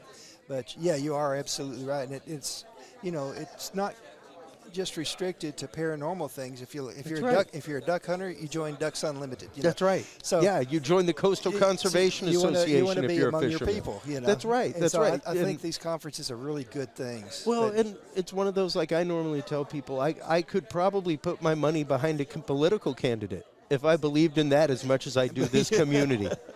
You know, right, like I'm exactly. a monetary sponsor at events like this because I believe in this. Yeah. This exchange of ideas, this exchange of experiences, that's what brings us to the next level. That's true. You know, and we as communities need to support that. We as individuals who look to these communities need to support those events. Oh, I completely agree. So, Mitch, thank you so much for taking the time. It's Yeah, always Chris, great chatting with you. I enjoy it every time I'm on, and I thank you so much. Absolutely. Let everybody know where they can go to get not only their copy of Marion County Monsters, but, man, you got like a table full of books over there. Every time I see you, you've got a new publication about Texas tombstones, about, you know, hauntings, things like that. I'm really blessed in that I have a job that I really love. You know, Yeah. I get to investigate things that catch my fancy. Yeah. And Marion County Monsters, that is hot off the press. I'm surprised it didn't burn your fingers. I know. It's not even on Amazon yet, but it will love be. it. I Will love be it. soon. I love it. So you got one of awesome. the first copies. I can't wait to dig into it on the way home, man. While you are online on Amazon, checking out all of the great work from Mitchel Whitington, make sure to stop on by Curious Realm. CuriousRealm.com is where you can like, follow, subscribe. CuriousRealm.com/store is where you can find all of the books, movies, classes from our guests, as well as your copy of the Field Observation and Encounter Guide. If you are a paranormal researcher, if you're a Bigfoot researcher, UFO researcher, this is an easy way to gather your data in the field and get it ready to shake the hands of science. When we come back from this quick break, we will get into our waning coverage of the 2024 Texas Bigfoot Conference right here in Jefferson, Texas. By the way, I have one. Oh, So good job, man. thank you. Thank you. We'll be back right after this. Thanks.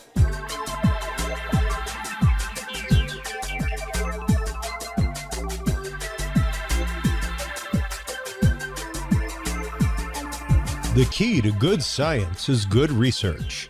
At the heart of good research is a good data set. With the Field Observation and Encounter Log from Curious Research, you can easily keep track of your investigative information all in one place, making it easier to review cases and readily see comparisons and contrasts between them. Whether out in the woods squatching, in a back room gathering EVPs, or using high-tech gear to track UFO, UAP activity, this easy-to-carry, pocket-sized scientific data log is the perfect companion for any field researcher. You can find your copy of the Curious Research Field Observation and Encounter Log at Amazon.com or visit the official Curious Realm store at curiousrealm.com/store to reserve your copy for yourself, your family, or a mind that you want to open. That website again is curiousrealm.com/store.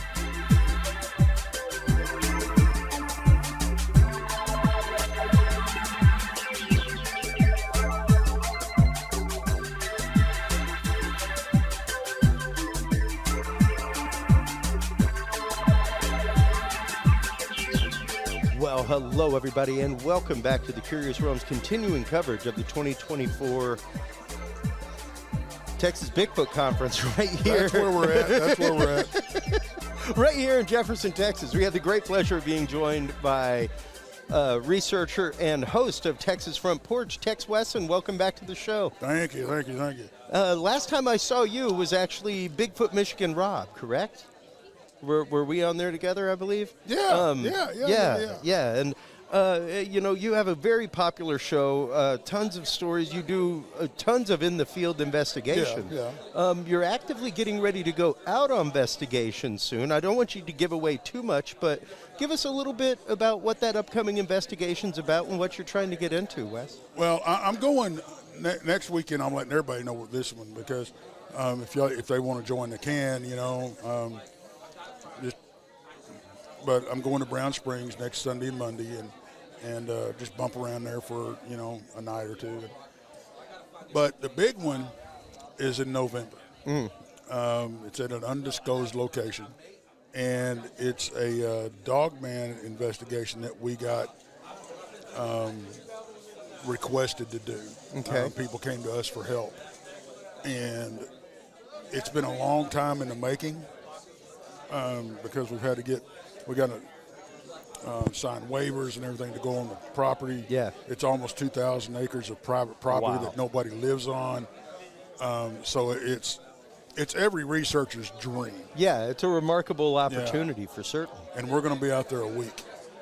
Wow. So, yeah. That is a good extensive investigation. And, you know, let's get into this topic because it's one that I think cover enough on my show, and that's Dogman. The idea of the phenomenon of Dogman, and honestly, the very recent phenomenon of Dogman. It's not like, and that's something that I was really talking with my brother about last night. He's kind of new to some of the communities, and he asked me, like, what's the whole Dogman thing about?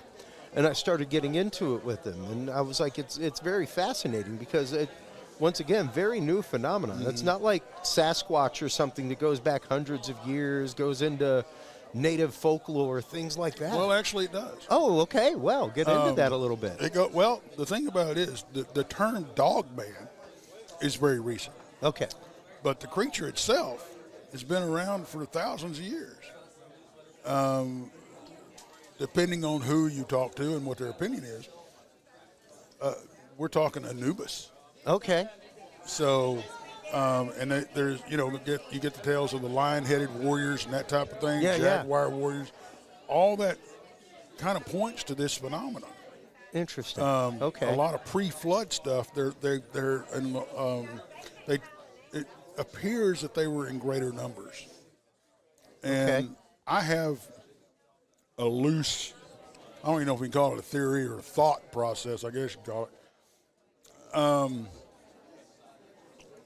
That pre-flood, the way these things are looked at and they're worshipped as gods. Yeah. They're freaking hyper intelligent and all this kind of stuff. They're just extremely, you know, vicious warriors. And their numbers are extensive. Well, the flood happens. Okay, I think a few of these things survived. Okay. And what we're seeing now is basically a dumbed-down version of what we had in the past. Interesting. Because they, and all the different looks and descriptions and even behaviors could be because of post-flood. in order to basically save their species, they had to interbreed with dogs and wolves and coyotes and, maybe even people. I don't know. Sure.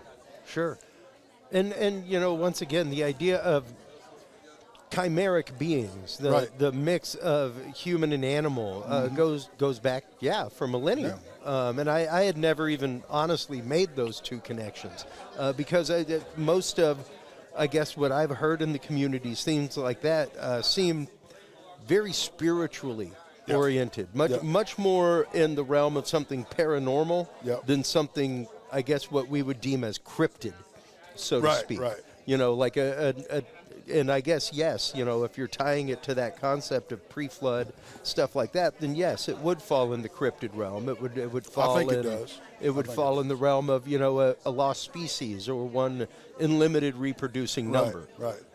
And I get asked a lot of times, well, do you think do they breed like dogs? If they bred like dogs, we'd have a whole lot more. Oh, of yeah. them. They'd outnumber the Bigfoot. They evidently don't, because the reports are less than the Bigfoot.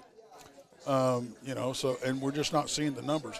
I've heard people talk about how they've seen them with Bigfoot, leading Bigfoot. I've heard of pups being in the same nest with baby Bigfoot. I don't know. There are the stories of dogman units helping hunt Bigfoot with the government. I mean, it's literally a rainbow of explanations when it comes to dogman and hypotheses when it comes to it. I personally think that they're like any other two apex predators. Okay. They tolerate each other because the chance, say if they get into a fight, all it takes is a small injury. Yeah. That is something that we were literally just talking with Ryan Edwards about, that we bring up pretty regularly on the show when you're talking Bigfoot, diet, things like that. Because you hear stories of like, oh, look at this deer that the Bigfoot killed. And it's like, well, when you get into biology and survival, it's pretty rare that an animal takes on an animal its own size unless it's in a pack. Right. Like lions will absolutely take on an ox, but not by themselves. Right. With 2 or 3 other lions where the chance of injury for any of them is then reduced. Because even though they're animals, they aren't stupid. They've been here for millions of years. Well, it's the same thing with a coyote. Yeah. A coyote, boom, and he'll, But you get a pack of hungry coyotes and you're out there by yourself, you're vulnerable. Yeah. And they know it. Yes. And that's when they become dangerous. But, it's, I don't see, and it's like anything else in the animal kingdom. Bluff is a big part of it. Huge part. Okay? Yeah, threat display. They would rather bluff than fight. Yeah. Because, one, they can't spare the energy. Number 2, they risk an injury. Yeah. Or death. You know, fast or slow. Yeah. But I think they tolerate each other. There may be instances where they work together. I don't know. Well, and even the concept, once again, bringing it back pre-flood, the idea that, look at what happened last time we interfered with humanity. Mm-hmm. Maybe we should just kind of be along the side of it instead of fully engaged. Yeah. And that's something that I've brought up numerous times, and especially if you're thinking about these along the lines of Anubis, other godlike creatures, things like that, is the idea that perhaps these beings are using the trope of our mind as far as what we would be comfortable seeing. Right. Something that like, if they saw me in my true form, it would send them into shock, but they would believe in this, so that would be allowable to their mind. Well, and I don't want to jump into the whole religion thing. It's okay. But because, everybody's... It's a deep and thick and personal pot. It is. And relationship with God is a very personal one. That's right. I don't try to tell anybody what to do with their life or anything. Hey, if you're comfortable going to hell, whatever. That's properly American of you. I know, right? But when you start talking about these things, inevitably, the religious aspect comes up. Yeah. But Well, I don't think. I think these are something that was put on the earth. I don't think they were created by demons or anything like that. I don't think they're Nephilim or anything like that. yeah, yeah. But I don't think they're of the paranormal realm, the ones I've experienced. Okay. There's something else out there, and we've talked about this before. There's something else out there that either mimics these creatures just to get their damn foot in the door with us. That's right. That's right. The consent. Yeah. Open the window for the vampire. The invitation, and that's Look all at the candy, kid. Exactly. Exactly. And they don't care how they do it, by hook or crook. Well, because they live by a day, and we talk about this whenever we have Nathaniel Gillis on, talking about demonology and the entities that have been body hopping for millennia. Right. The idea of they play by a different set of rules. They do not need to play by the rules in that book. They don't. I mean, they play by a pre-existing set of rules that is not in that book. There's if you take it back to the Fae, there's people that are dear friends of mine that will not put a welcome mat on their front door. That's right, because it's a consent. Yeah. Yeah. And I say it regularly on the show. I sleep with my phone screen down. It's a black mirror. You have given it consent to bring things into your world through that mirror. So anything sitting on the other side of any black mirror could be like, well, he's perfectly good with that. So I have no TV in my room at night. I sleep with my phone screen down. Things like that. Because, when you're talking about the people of the Fae, and this is something that I love talking about with our friend Jason McLean. Oh, absolutely, yeah. It's interesting when you get into Sasquatch lore, and specifically Pacific Northwest Sasquatch lore. The ideas of, don't accept a fish from Sasquatch. Yeah. Don't follow them into the woods. You won't come back. Things like that. Don't whistle. It's very much the same as the stories of the people of the Fae, where it's like, don't follow the fairies into the woods when they call you. Don't follow the mermaids. Yeah. Like when the sirens sing you a song, don't go to their island. I think what we're dealing with, the goat man, dog man, Bigfoot, rake, any of those, Mothman, I think they're just Fae by different names. Yeah. Because if you look back in the lore of Fae, every one of those is described. Yeah. Every one of them. Yeah, when you start looking at brownie, elf, once again, mermaid, trolls, or people of ogres. The Fae. Yeah. Yeah, precisely. And many ancient cultures did not make a differentiation like that, like we do, where there's a hard line difference. Yeah. And even the idea of, you look at fairy tales, things like that. We paint fairies in a different light modernly. Oh, yes. In a very, very different light. Normally they're very happy-go-lucky. Yeah. Maybe they're a little mischievous, things like that. But do you hear the stories about them, stealing your baby in the middle of the night anymore? Right. No, Tinkerbell doesn't do that. Yeah. And to see these things modernized once again, and even to see the idea of Anubis and other, what other cultures would believe to be a spiritual warrior, being embodied in this very, once again, modernly defined phenomena of Dogman, and once again in what seems to be a very specific region. Yeah. You hear, like, we have the Dogman Triangle in Texas. Yeah. Things like that. There are a few Dogman sightings around the country. And even around the world, once again, absolutely. The idea, King Lupus himself, was a werewolf. That's where it comes from. So the idea of that being a spiritual curse put upon him. Well, who was the Loch Ness, the guy? Oh, God, I can't remember. Saint something. I want to scream over to King Gerhard right now. Yeah, right? Hey, Ken. But... He was reportedly a werewolf or whatever. Yeah. You know? The thing about it is, so many people want to draw a hard line between a werewolf and a dog man. Yeah. Why? Yeah. Why? I have talked to a lot of people about this. Yeah. I've had nobody tell me convincedly That it's not. that it's one or the other, or I think we're looking at the same entity. Yeah. Yeah. And I don't know anybody that's had a pet dog man that can sit there and watch it either change or not change. Yeah. Yeah. And interestingly enough, especially when you look at the Texas Dogman Triangle, right. when you start looking at that Midwest area, land of the lakes, things like that, there are two things very much in common.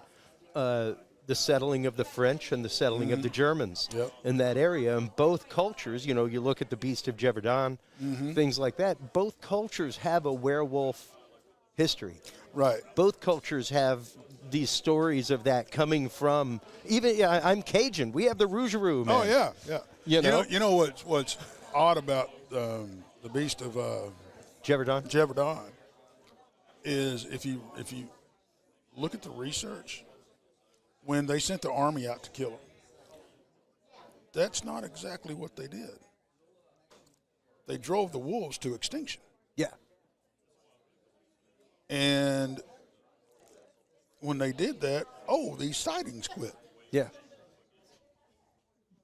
Yeah. So, but at the same token, that could be a perfully normal explanation. Absolutely, perfectly logical explanation for us now who know of extinction. Right. Things like that. Nobody back then knew, we've hunted these animals to extinction in the localized and that's area. a bad thing. Yeah. Now the rabbits are going to be rampant. Yeah. Not really something that they knew back in the early 1700s when these things are happening. Yeah, precisely. And the idea that these stories come over with settlers. Mm-hmm. And they're spiritual stories. They're stories that are tied to especially things like Rougarou. You're talking about things like sins of the fathers cause it. Things 100-day like that. cursed or something like that. Yeah. The idea that, this curse of being haunted by one is passed down through family, that kind of thing. It's fascinating to see how those cultures overlap in the areas of Dogman Triangle and in the Midwest. They're very German rich, very French rich.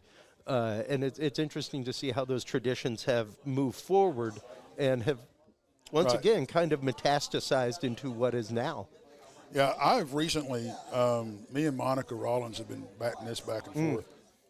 Neither one of us think, and I've pretty much dragged the rest of the team down this rabbit hole with me, that the whole werewolf transformation thing, I don't think it's possible unless there is a spiritual aspect to it. Yeah. And I think that was very, very rare in the cases like we were talking about. Yeah, yeah. King Lycan, things like that. Right. Yeah. Very, very rare happenstances. And then you have these dogman creatures where I think are totally different. Okay? Because I don't think the human body or mind could stand up to the transformation. Yeah. Yeah. It would be you're talking about joints relocating, bones popping, teeth growing, the whole 9 yards. Have you ever had a toothache? Yeah. Yes. That almost drive you mad. Yeah. Can you imagine a full your whole jowl moving and relocating and and changing form? Yeah. And your skin peeling off and hair poking out. I don't see that physically possible. I think there has to be some divine intervention there of some kind. Sure. And I think most of it was either the man upstairs cursing somebody and this is what you're going to do, or saving somebody like he did that one saint and turning back. Because I do believe in that kind of power. Sure. In the same breath, and this is where it gets convoluted. It gets thick quick, brother. It does. I mean, in the same breath, you're talking about, I think these things are purely physical, blah, blah, blah. Well, how can you have that attitude, but this attitude over here? Yeah. I honestly don't know, because I'm not going to say any of this stuff isn't possible. Yeah. I'm just saying I haven't seen evidence personally to convince me of anything else, that they are physical. And we've talked about, much like the Fae, we've talked about these things getting an invitation where you're out there looking for Bigfoot. Or looking for them. Yeah. If you're out there looking for Dogman or Bigfoot or whatever, and these entities know this, and they're like, oh, like you said a while ago, oh, they'll accept me as this. Yeah. And that's how they get their foot in the door. Yeah. I think that's maybe what's going on with the whole mind speak thing. Well, and it worries me. Yeah, because when you start looking at it specifically, mind speak is also used with certain alien races. Yeah. And I won't deny somebody's mind speak with an animal, but it is fascinating to explore that, and to explore the idea that perhaps these things that are using this common modality of communication are actively the same thing. Yeah. And they're the ones that are the imposter. Right. Right. Whereas, yes, there is 80% of what we're seeing in our skies is utterly known technology to contractors, not to us. Right. There's probably a good 10% out there that we don't know. Right. And maybe a good 3 to 5% that's something else in the guise of. Yeah. I think any decent paranormal researcher, cryptid researcher, whatever, has to have the ability to go what if. Yeah. Well, that's just science. Yeah. Science, period. Like I've got the scientific method right here, and the second part is research the topic area and then hypothesis. Yeah. The third step is what if. Right. Literally, the third step of science is what if, and you're allowed to what if any question you want based upon that data you gathered during research. Which is funny, because the process that mainstream science lives by, supposedly, they totally diverse they chunk it in the trash when it's convenient for them. Yeah.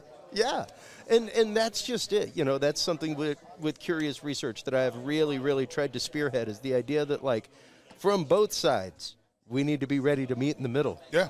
You as a scientist need to be ready to listen to the 5% quandary. Yeah. I know a lot of people in communities are upset about that definition of UAP that came across a couple years ago. But what is really funny is the change of attitude of mainstream science since the redefinition to phenomena. Yeah. Because, well, you have to define the phenomena in science. Right. So you have a 5% deviation in this formula. What phenomena is causing the 5% deviation? Right. Like, by definition in science, you have to find the phenomena. So, yeah, I'm okay. Like, if it takes that to pull it out of a box named Kleenex, where we've thrown everything that's called a facial tissue, of which there are 1,000 products, and we've now said, no, you're all Kleenex now. Yeah.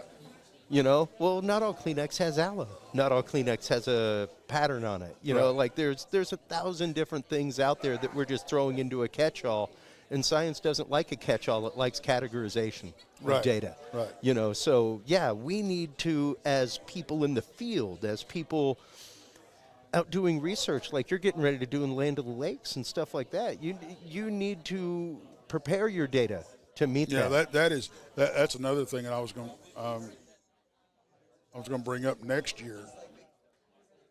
I'll be going up to Land Between the Lakes. Yeah. I've never been up there. Wow. And I've got a lot of people on my team and everybody else that is like, you can't do what you want to do. I'm like, yeah, I can. Because it hasn't been done. It needs to be done. It's incumbent. And that's a solo investigation. Yeah. It's like, well, you may not come back. Well, I may not, but what if I go out there and I get all this data and I come back? You may not come back from your next fishing trip, man. Does that mean you're not going to go fishing? Yeah. Right. Yeah. And that's the attitude I have, but my wife not so much. she was livid when she found out that I'd been going to Brown Springs all those years by myself. She didn't know. Yeah. She thought I was going out camping with a buddy. Yeah. You know. Well, you were in Brown Springs. Yeah. And you've been going out there by yourself? Yeah. You're not doing that anymore. Yeah. Yeah. And that's right after my team grounded me. You know, and they're right. I mean, they're right. Absolutely. You know. Absolutely. Well, and that brings up something that we have been big on talking about lately, and that's the idea of team. Yeah. And the idea of there is no I in team. Research does not happen in a vacuum. No. You can go out and do all the solo expeditions you want and gather data, but at some point, Tex, you've got to have somebody like a Jason. You've got to have, as I put it, a ride or die. You've got to have somebody who you know you can trust their opinion, you know you can value their opinion, and when they tell you this is not, you can trust that. Right. Right. You know? When you present them with a hypothesis and they go, well, this, and this may not be, you go, okay, let's rehypothesize. You know? And my whole thing about solo investigations, because honestly, you don't come back with nothing but stories. Yeah. Because you don't have somebody there to validate what it happened. Yeah. For me, solo research is strictly for me to have an experience. Yeah. And then I bring the team in, and then we can validate stuff. Yeah. The sighting that we had, pardon me, burgers. Yep. And the sighting that me and Brandy had together was awesome. Yeah. You know, because we were both there, we were both watching this thing, and I mean, we went, you seen that? Oh yeah. You know. But that's a rare occurrence where more than one person on a team sees the same thing. Exactly. And even at that it's point, invaluable. And even at that point, you know, sometimes you don't see the exact same thing. Yeah, see, that's where the whole paranormal thing comes in.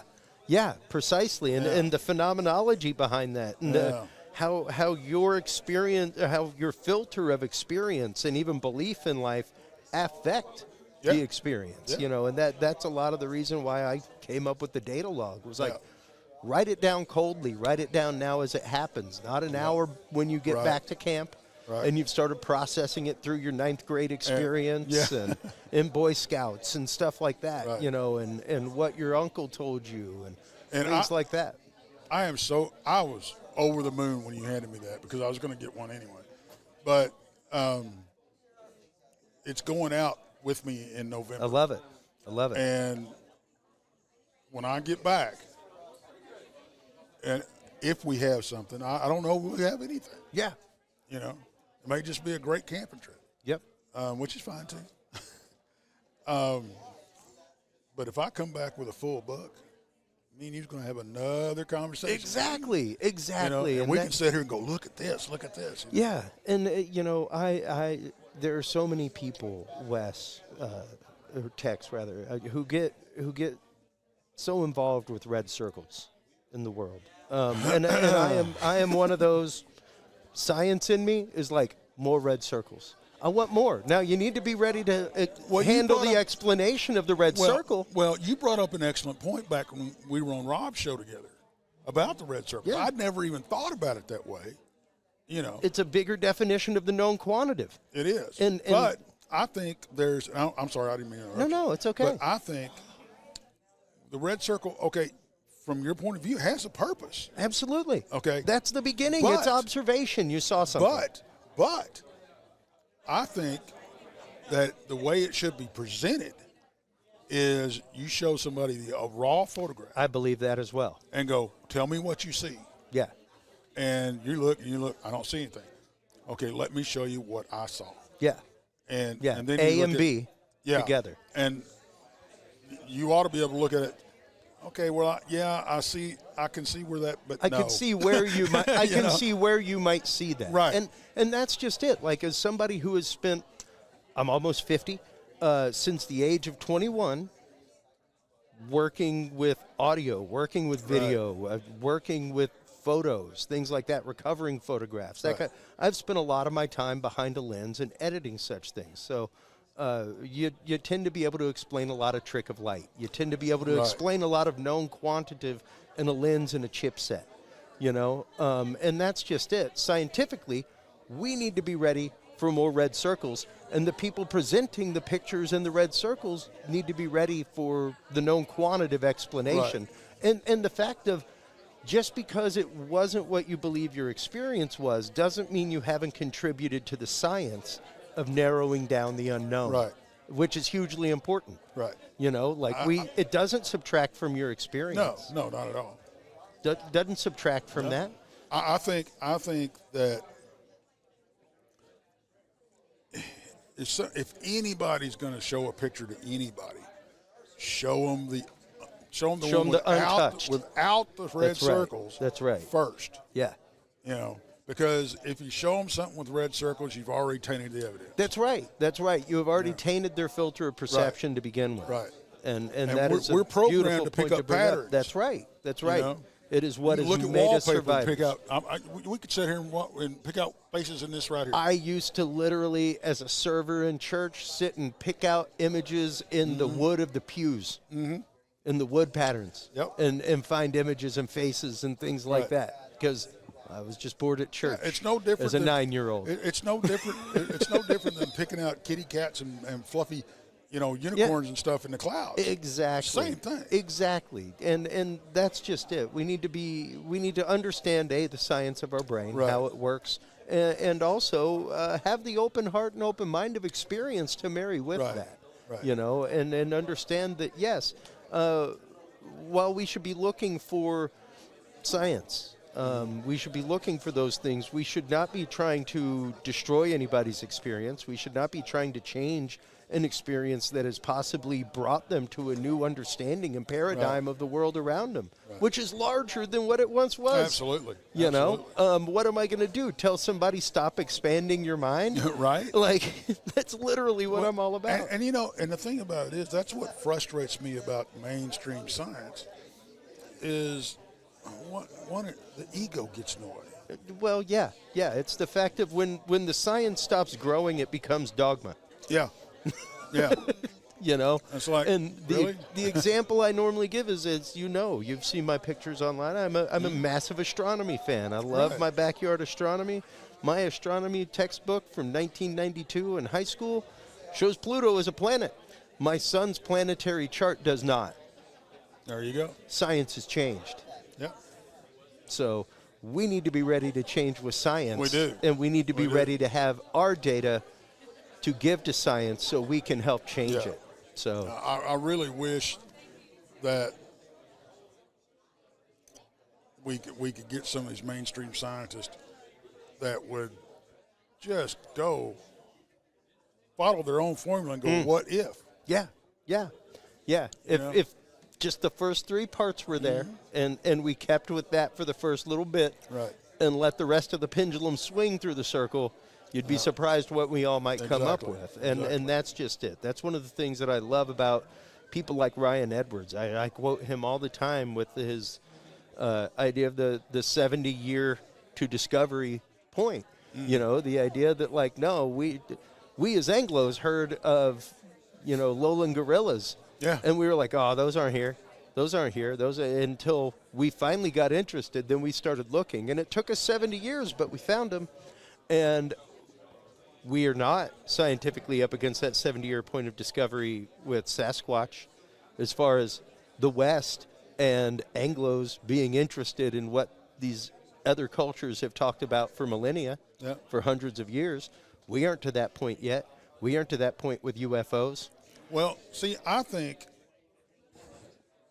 At least not with like, hey, science is interested in right. it. The thing about it is, okay, the government, them, they, whatever you want to call Yeah. them, science, whatever, have came out and said there are UFOs out there. And that there are other Okay. dimensions. Yeah. Up to 8 now. Right. So, and if you track, how many years did it take from, say, Roswell Exactly. to that point? Yeah. Now, superimpose Sasquatch You know. Yeah. The whole thing we were setting up. We went through UFOs. Oh, they were bad. They were always trying to take over. They were all trying to kill us. And then we started getting the friendly ones, and it's like you're trying to the whole desensitization thing. Yeah. Totally. And then when they came off of it, I expected the community to blow up. Not a peep. Yeah. Everybody was just like, yeah, we knew. Yeah. And I think that's where we're at. It's tracking. Yeah. Oh, yeah. You know? Yeah. So I think we're about 10, 20 years behind that with Sasquatch. Yep. I think we're going to have disclosure in my lifetime. I believe so as well. I think we will have, especially now with the new forensic data, the new forensic methods, the idea of being able to get environmental DNA off of stuff, like being able to pull a piece of, pine wood off of it and look for DNA in the wood. Right. These new methods, hand alleles, oils, things like that. The massively important and new stuff that is leading down great new roads. What I don't understand is how many DNA samples have been sent in. Part of it comes back as human. The other part of it comes back unknown. And they just act like it never freaking happened. If you're a true scientist, that's unknown. I need to find out what that is. Yeah. Instead of going, or just the fact it's of it's tainted DNA. What? Or just the fact of it's part human and part. Let's explore that part situation. Once again. But they act like it's just, no, throw it in the trash. Yeah. What? Well, that's junk DNA. Things like What that. the hell is junk DNA? Yeah. That's like the little kid that got killed in Kentucky, got drug up a hill 200 yards, and they said it was an unknown canine. Okay, these are the same people that you can send your DNA of your pup that's a Heinz 57, and then they can tell you every breed that's in your dog, and you're telling me you have unknown canine DNA in the lower 48? Yeah. I ain't buying it. I ain't buying it. Yeah, and that's just it. There are things like that pop up that are more than strange, more than curious, and it's fascinating to look at those things. And it's you really do have to take those into the data set. They may need to be culled later. Who knows? But they're part of the data set, and that's something to consider. What I don't understand is how the general public, even the non-believers, how the general public can look at that and go, yeah. How are you not going, what the hell? Yeah. No, precisely. And there's a lot of that in our world right now where it's interesting to see where a lot of people start scratching their heads and where a lot of people don't. Yeah. I don't think most people want to believe that these things exist. And that's just it. Most people, I think, would rather go about their day than to think that, wow, there's something in a dimension that is just adjacent to mine. Right. Or that we're basically suds in a bathtub of realities, and that we're adjunctly connected to numerous realities. These are principles of physics and hypotheses and sometimes facts that are out there. And they all need to be considered and taken into it. And it's awesome. And thank you so much for everything that you do with Texas Front Porch, for having these conversations. Thank you so much for sitting down today, man. I appreciate it as always. You know that. Absolutely. Let everybody know where they can go to like, follow, subscribe, all that kind of good stuff. Well, my main stuff is on YouTube. It's Texas Front Porch. That's TEX ' because it's my front porch. That's right. And that's on YouTube, but it's also anywhere you can find a podcast. Yeah. And we don't just do Bigfoot, paranormal, and Dogman. We have a true crime show. Yep. It's called Infamous Minds. The first book, book 1, is due out in November. Awesome. It's co-wrote by myself and Danielle Diva. Okay. And I'm so excited. It was supposed to be ready for this conference, and it got delayed. Yeah. But I'm real. That is another passion of mine. The psychology that goes behind that. Yeah. It's mind-boggling. Absolutely. Well, thank you so much for the time. Once again, I appreciate it. While you are online looking for everything from Texas Front Porch and liking and following that, make sure to stop on by Curious Realm, like, follow, subscribe there. You can stop by curiousrealm.com/store. That is where you can buy all of the books, videos, and classes from our guests. That's also where you can get your copy of the Field Observation Guide. If you are a researcher in the field, stop on by, grab one of those. It is a great way to begin preparing your session data and investigation data to meet the world of science. Because while a picture is worth 1,000 words, unless you've been there, you need the 1,000 words. So stay tuned through these quick breaks, everybody. We will be right back with our continuing coverage of the 2024 Texas Bigfoot Conference right here in Jefferson, Texas, right after this.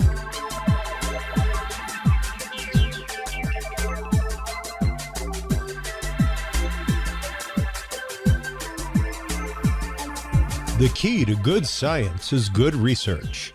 At the heart of good research is a good data set. With the field observation and encounter log from Curious Research, you can easily keep track of your investigative information all in one place, making it easier to review cases and readily see comparisons and contrasts between them. Whether out in the woods squatching, in a back room gathering EVPs, or using high-tech gear to track UFO, UAP activity, this easy-to-carry, pocket-sized scientific data log is the perfect companion for any field researcher. You can find your copy of the Curious Research Field Observation and Encounter Log at Amazon.com or visit the official Curious Realm store at curiousrealm.com/store to reserve your copy for yourself, your family, or a mind that you want to open. That website again is curiousrealm.com/store.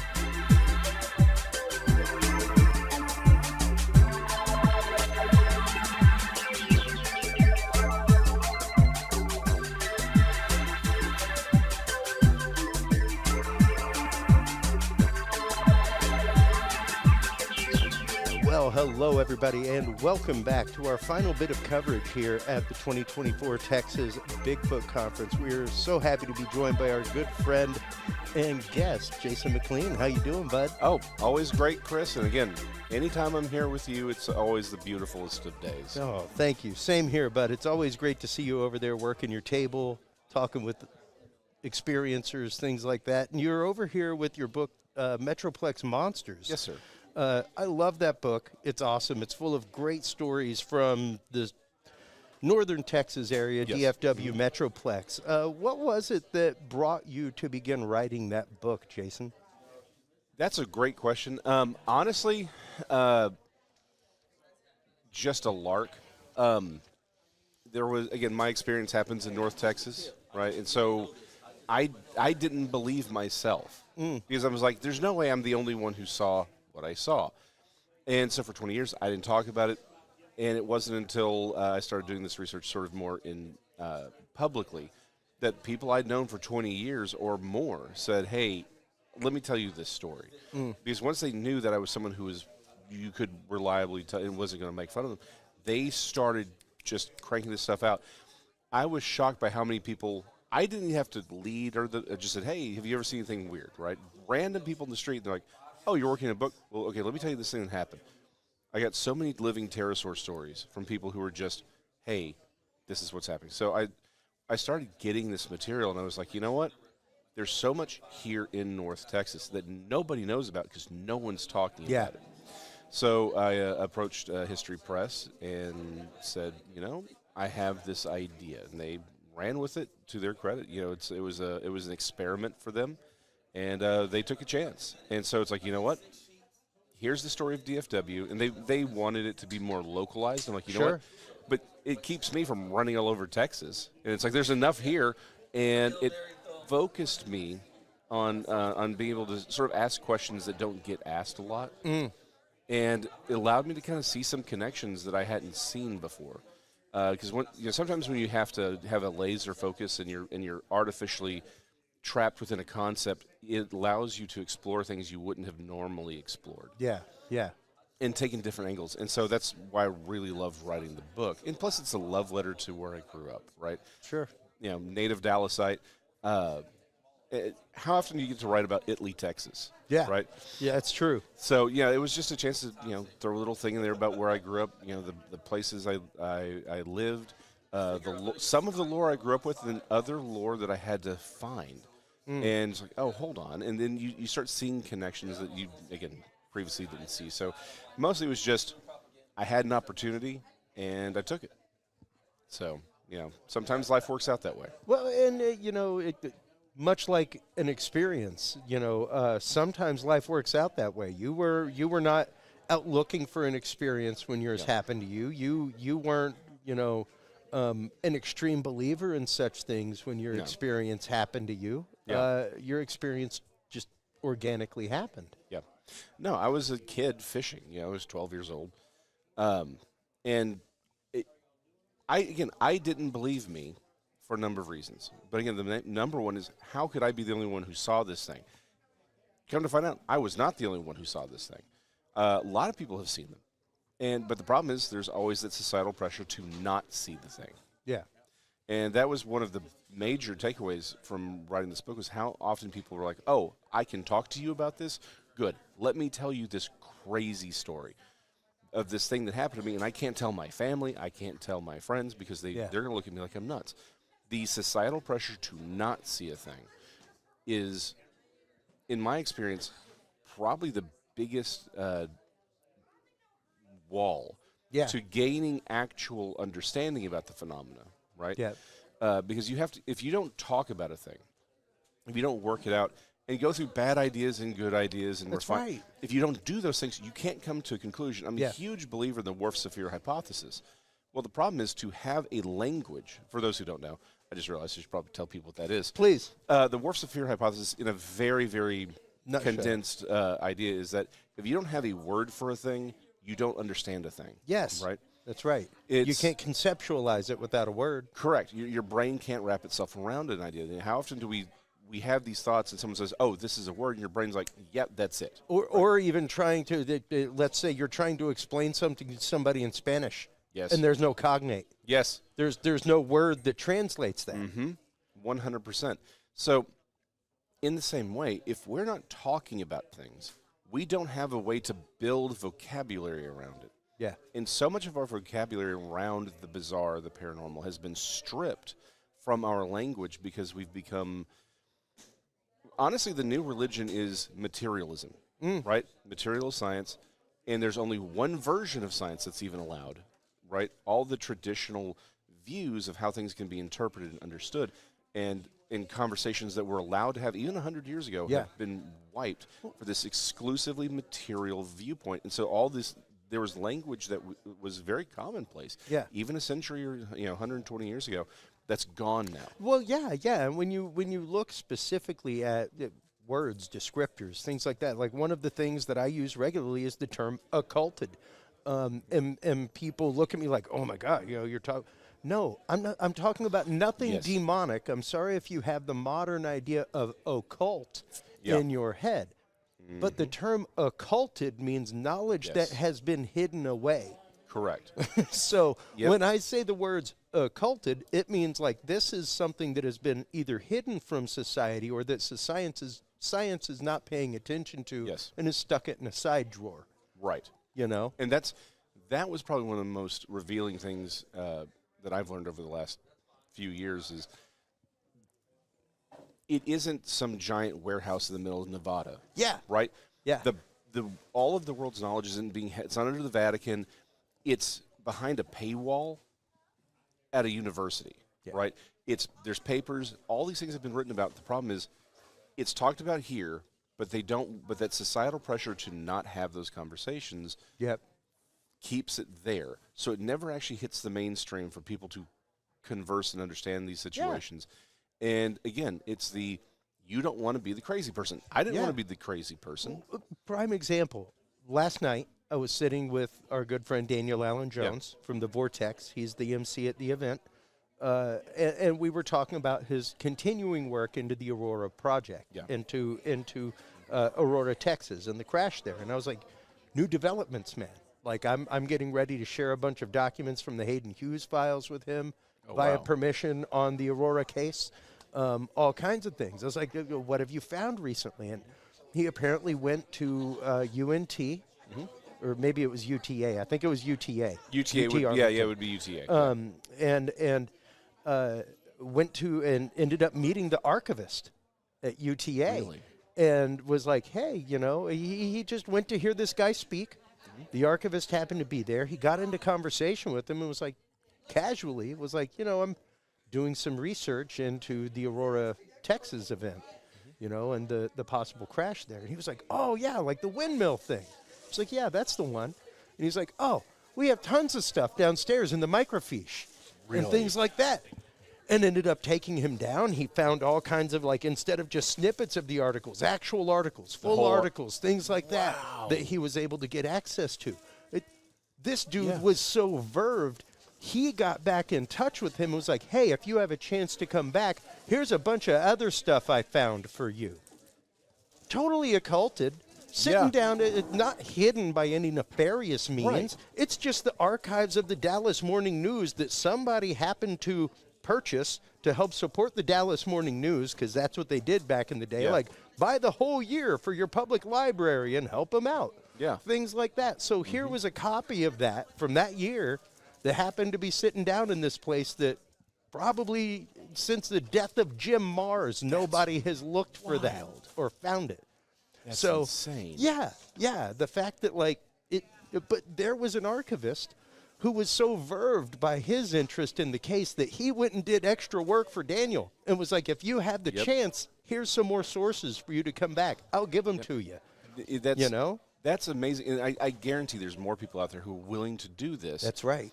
And we live in a time where most of this information can be found. And don't get me wrong, I'm the first one to say, because, again, the industry I pay the bills with. Look it on the internet. Yeah, exactly. It's like, look, there's information that's just lost, right? Yeah. Fires happen. If it's an old enough, if it's not broadly enough distributed, it's going to be gone. Yeah. But there was so much printed in the late 1800s, early 1900s that got out and has been preserved in microfiche. And That's right. There's probably some library out in the middle of nowhere that still has these things. That's right. We have to get out there and get them. But the thing is, people need to know to look for it. That's right. They have to be willing to have the conversation, be willing to ask the question, like, hey, there's a photograph that is out there, has been out there for a very, very long time that I'm looking for, and no one to date has found the original article. And it's of a kid holding what looks to be a ramphoractoid pterosaur.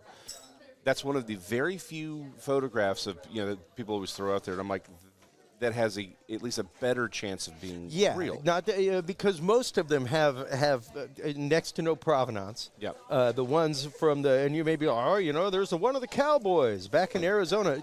Yes, unperiod and actually fake.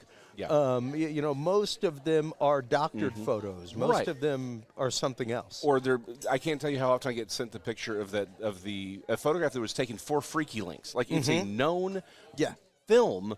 Or it was a television show done by Fox, and they had this model. Lauren Coleman has the model. And I was like, no, here's the Civil War, and they're around this dinosaur that looks fake. It's like, no, that was made for a television show. We know. But there's one photograph that has a good chance of being real. I can't say that it's real because we can't find the original article.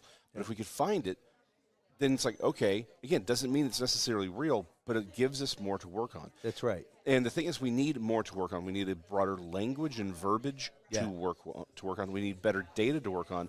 And speaking of data, if you want to get out in the world and actually do the work and create the data that will allow us to understand all of this, I recommend the Field Observation and Encounter Log, the 2024 edition by Chris Jordan. Well, and it is, thank you for that. You're welcome. It is one of those that, like, the idea of preparing your data to shake hands with science. Yep. And are you ready for that? Are you ready to have that conversation from both sides? Is science ready to have it? Are you ready to have it with science? Yep. Because there has to be that open communication. The idea that, unfortunately, so many researchers hold their research so close. They do not share it. They do not have, as I've said a few times in this show and on others, a ride or die. Yeah. Somebody like a text that you can trust whenever something comes to you and go, hey, man, I need to bang this across your bow. Yep. And they go, well, it's interesting, but take a look at this, take a look at that. Yeah. You have to have somebody that you can implicitly trust like that. Yes. Well, and also you have to have a certain discipline. I think one of the things, being in the community long enough, you talk to people long enough, you recognize the problem is there is a discipline to science, right? Of not living in your own head. Yes. Right? And this is, people easily will point to cryptozoology and the paranormal and say, well, look at all this stuff you're just saying in your own head. You're making stuff. It's like, well, hold on. That happens in normal science, too. That's right. Right? It's called hypothesis. It's called hypothesis. You're allowed to hypothesize any crazy thing you want given the observation and the data set that you've gathered after the observation. Yeah, exactly. But also test it, work through it, have someone push back. Peer review. There is a discipline to this. That's right. That is missing by a lot of researchers, but it can be developed over time, right? Just as we're developing the language, we need to redevelop the discipline to do good science. Now, is science ready to shake hands with us? 9 times out of 10, no. But there is that one. And the simple fact of the matter is, science grows and changes. There's always pushback from the mainstream view. Yeah. Until the evidence becomes so large you can't ignore it. Yeah. If I thought this was impossible to actually have again, not necessarily even acceptance by science per se, but if I thought that this was a futile effort, I wouldn't be here doing this. That's right. The simple fact of the matter is we can make change in how these things are viewed, how this is understood. How the conversation happens. Yes, or exactly. if it happens. Or if it happens. But we can make those changes if we're willing to put in the work and the time. The problem is we live in a microwave society, and it's like, well, I did this thing. I have this photograph. There's a red circle and everything, and nobody in science is rejected. Therefore, science like, no. You've got to give them the good stuff. That's right. Right? That means you got to get out there. You got to you got to put down the numbers. You got to get the right evidence. You got to put in the work. With your field observation and encounter log, so that you can hand it to them and say, here's the real work. That's right. And then they can look at it. And the problem is they may still reject it. But if you build enough consensus around enough people, eventually someone's going to come along. Everyone pretends like Einstein. I know I've talked about this on the show. Sure. Everyone pretends like Einstein writes his 5 major papers, and everyone's like, oh, look at how brilliant he is. No one accepted his work. It took years, and then one dude did. One mathematician did. We just, in the last 2 years, quantum entanglement won the Nobel Peace Prize. That is the confirmation of his spooky action at a distance, which he hypothesized years ago. Over 100 years ago. Over 100 years ago. It's insane. But that's how this works. That's right. And oddly enough, when you look at the entangled electrons, it makes a yin-yang. Yeah. It's nuts. Like, the whole thing's insane. For 2,000 years, they've known this idea of quantum entanglement. It's pretty fascinating. And I just showed that at the Remote Viewing Association and saw, like, explosions happen from people's heads because they had never seen the image. Yeah. And it's like, here's the prime example that, like, they knew about this 2,000 years ago, and it was just confirmed, like, you can't really say not confirmed by science. It's the exact image. Yeah. Pretty much portraying the exact same thing. But this also goes back to because we don't have a proper language around this phenomena. I would even suggest one of the things we need to really reconsider is even the act of science itself is just in many ways also an act of folklore. It's a cultural expression. It is a paradigm within itself. But that doesn't mean that doesn't make it invalid. But we also need to understand how we define science, how we're doing it, can also be a problem because again, how often has quote unquote science failed us? Yeah. Because again, they haven't lived up to their own standards, but also we artificially box some things in. Yeah. Instead of saying, well, hold on. Again, we need to build a better verbiage. This is all human endeavor. We're all going to screw up. Yeah.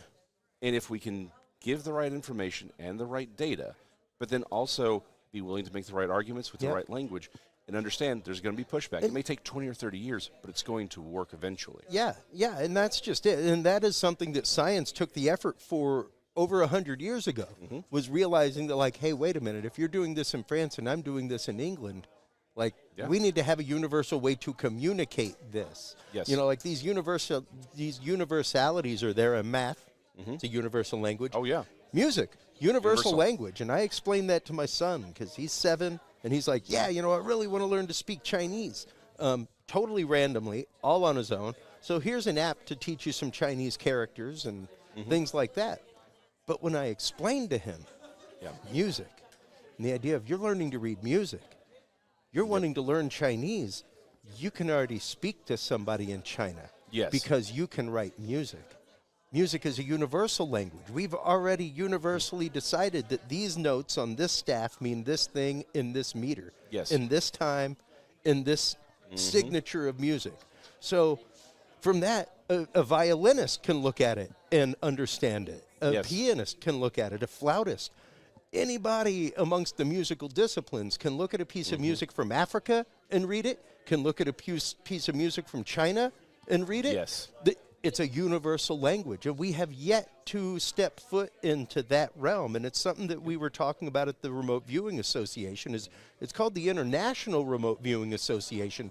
How have we set up for international data sharing? Yes. Because are the terminologies that we're using here cognate in Romania? If you're using this term in America, does it translate to the exact same nuance in Romanian? Yes. Because if it doesn't, we need a new term. Yes. We need a new term. Because to your point, how often throughout history is it where one person says one thing, the other person says the other thing, and the problem is it's a translation, and it's not slightly wrong, off, but it's just off. Slightly off. It misses the nuances that allows you to go, oh, I see what's going on. Yeah, here, it's like translating a Spanish joke to English. There may be some parts that translate, but it's Not a all lot of it. funnier in Spanish. Yeah, you know? exactly. And again, with the cultural understanding. That's right. To really wrap your head around this idea, there was actually a manga, a Japanese comic book, recently that was dubbed untranslatable. Epic. Because the entire premise of this comic revolves around so many idioms. It's like the whole thing revolves around puzzles, but all of the puzzles require understanding idioms in Japanese context and the language, and so words sounding the same even though they're spelled differently. Yeah. Right. Those kinds of nuances and jokes, and they're like, there's and because no of their way. tense have a totally different meaning. Correct. It's like there's no way to translate this into any other language. It is exclusively something that can only be understood in Japanese. Yeah. Which is to your point. If we are talking about remote viewing or the paranormal or cryptozoology or whatever, if we're using different language, if these ideas are not able to be explained within their full nuance in all these different languages, we're gonna miss things. Yeah. Yeah. We're gonna miss a whole lot. A whole lot. And that's what's going to hold us back from actually making better discoveries. That's right. Yeah. And one of the things that I talk about regularly on shows whenever I guest is the idea of how you communicate that. How do we move from one to the other? And the idea that I give is a picture is worth 1,000 words if you've been there. Yes. Yes. You show a 5-year-old a picture of a wedding reception and they've never been to a wedding, no clue. Yeah. From moment one, you have to explain everything about that picture. Yes. So without the words, without the data that happened in the field when you took the picture, you're now just telling the scientist, look at the picture I took. Yeah. What time was it taken? What direction were you facing? What was the average temperature that day? Like, let's get some data behind that picture because now you're telling a story. Yes. Aside from that, you're showing them an image. Yeah. And unless they are somebody who is a photographic analysis expert or something like that, that may be a little bit of a story to them, but even they want to know the circumstances under which the picture was taken. Yes. They still need to know the backstory. Where were you precisely? Yeah. Like because again, it's like, I was around Brown Springs. Yeah. Where? Like, because so much of that changes, like, what direction is this thing moving? Yeah. Is it moving away from the Red River or towards the Red River? Is there... Yeah. Yeah, it's the data. It's like reading Batman without the backstory. Yes. You don't know Batman's motivation now and why he is so driven to do what he does. Oh, yeah. Because you weren't aware of the backstory. The images may be very impactful. The story may be great. But you don't know the motivation behind the character because you haven't heard the story. And to circle back to this idea of the language, how we do data collecting, how we do writing out the hypothesis and testing these theses, all of that is also part of the language. Language is not just the words and the textbook definition. It is also the understandings. That's right. And the actions. Most communication is nonverbal. That's right. Right? If I say, I love you, Chris. Love you Okay, too, man. we have some things, but if I'm like, I love you, you're going to say, okay, maybe it's like, oh, I love you. Yeah. I'm saying the same thing, but all three, the nonverbal cues, how I'm behaving, how the tone, changes those meanings entirely. Exactly. And prime example would be you have children. Feel free to frown at a baby. Yeah. See what happens. You do not need to yell at that baby. You do not need to scream at that baby. You do not need to make a threatening gesture to that baby. All you need to do is give it the facial representation of you are upset, and it immediately knows. Yes. Immediately. 100%. Instinctively knows this is not happy. Yes. 100%. I'm not happy now. And responds. Yeah. Exactly. So it's, again, in the same way that it's not just the language, having the words, it's also understanding the rest of the nonverbal cues, which is data collecting. And you'll never have to make the mistake with data collecting if you have Chris Jordan's Field Observation Encounter Log 2024 edition. But in all sincerity, it is the fact of, like, we have this conversation regularly just at table, at food table and conference table, the idea that, like, we have built walls within these communities, big, thick walls with heavy foundations that are hard dividing lines. And it's like, this aspect of that is not conducive to research. Yeah. It's and even, breaking that apart into modern society and the morals and mores, when NASA had their second panel. Yes. And the director of the NASA panel had to get up and be like, all the online threats to scientists and things like that really don't help scientists want to be involved with your cause. Yeah. It's like, that's just throwing it out there. Not helpful. You're asking us to come be involved, and at the same time, you're like, but you're underhanded and you're involved with this conspiracy to hide information. This dude's been a scientist for 5 years. He is not part of any overarching conspiracy. Yeah. He has not been around for 65 years to obfuscate this information from you. That's not what he's there for. Yep. He's just a scientist, and you've asked him to be involved, and now you're telling him that, like, he's a part of some horrible thing that he has no idea of. Yeah. He's just a scientist, It's like, this feels like mixed messages. It is. It's very mixed messages. It's like, we have to be willing to get out there and not just put our ideas out there, but also hear back, push back.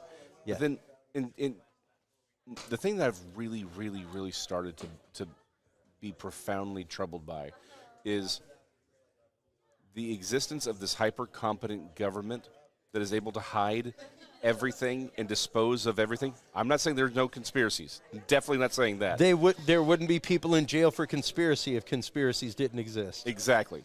However, that doesn't mean everything in the universe. Like, we can't. That's right. We can't use that for everything. So it's like, let's let it go. But what I mean is, if people are coming honestly, let's address them. And let's at least give them the respect of saying, okay, you're coming at this honestly. That's right. Let's work with you on this. Yeah. Until there's a reason to believe that they are being dishonest. Yeah. Because the simple fact of the matter is, you're right. Again, like I said, 9 out of 10, they're not going to shake hands, honestly. But there's going to be the one. And all you need is that That's one. right. That's right. Because once that one sees it and starts advocating for that position, you're going to get more. It may take 20 or 30 years, but you'll get it. Prime example is right across the hall from us right now is Jeffrey Meldrum. Yep. He was one of the first to come out biologically and be like, there is something to this. There is something to dermal ridges in these prints. There is something to the way these prints physiologically are. Yep. They cannot all be fake. Right. And it was Grover Krantz who he opens the door and for people like Jeffrey Meldrum and others to come in. And it's not just him. He's obviously the big name. But there's more in this field who are willing to look at this because people like Grover Krantz and Dr. Meldrum have stepped in and said, that's right. Hey, let's look at this legitimately. Yeah. And there are papers. Haskell Hart. Yeah. There are papers that exist now advocating for the existence from the evidence that we have of a biological Bigfoot. Yeah. There are papers that exist now about remote viewing, to your earlier point. Yeah. That it's a real phenomena that has been validated to as far as we can. The simple fact of the matter is, again, we live in a microwave society, and we're like, well, if I don't have what I want right now, then it's wrong. No. These things take time to develop. And here's the worst part. We have to be willing to question our own preconceived notions. That's right. Because oftentimes what we don't like isn't that someone is saying, here's the problems that we're finding or this. It's that they are not validating your personal dogma about a phenomena. That's right. That's right. And so this goes back to, again, being able to have that conversation, the discipline to say, you know what? Am I having a problem with the data, or am I having a problem with my own dogma? Yeah, yeah, and the idea, like we were talking about with Tex earlier, and like I've said on numerous shows, the idea of I want more red circles. Yeah, red circles help us identify the known quantitative, and the larger the field of known quantitative, the more narrowed down. Yes, the field of unexplained gets, which means the more on target we are. Yep, that's just science. So you may not like the red circles, everybody, but we need the red circles. And we also need the submitters of the red circles to understand nobody's trying to crush a paradigm. We're trying to get to an answer, too.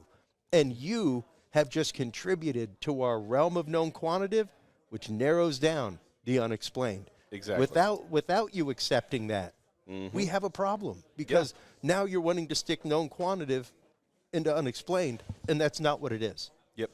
You know, 100%. So we've got to be willing to fully expand that realm of known quantitative, because until you literally explain what it's not, we're in this neck of the woods. This is what it could be. Here's the list of animals it could be. Let's go down the list and eliminate each one. Yes. Here's the reasons it's not a porcupine climbing a tree. Here's the reasons it's not a black bear digging for honey. Here's the reasons it's not this. And once you get past that, now we've still got a data range. We've still got a data field. And the explainable's gone. Yeah. Exactly. So and even if there are a few explainables on the board, that's right. It doesn't mean that it's invalid. It just means, okay, this is what we have. Let's build more data. That's right. Right? Let's expand the data set. One of the things I've said for a while now, and I need to copyright it, but it's like we don't know what they are, so we can't say what they aren't. That's right. And that's the other problem. This goes back into our assumptions. I would suggest that one of the things that's held us back is that we have built a lot of assumptions about this phenomena. That's right. And we try and cram everything into this, in all these maybe disparate phenomena into the same box. Yeah. And the problem is we need to maybe take everything out of that box and say, okay, let's re-examine this honestly and suggest that maybe there's more going on here. Yeah. So that we can have, again, clean data. Yeah. Right? We can't be afraid that it's like, okay, yeah, this guy saw what he claims was a Bigfoot. Okay, but let's take the name out of it. What is he describing? Is it actually a material thing or is it a supernatural thing? Mm-hmm. Right?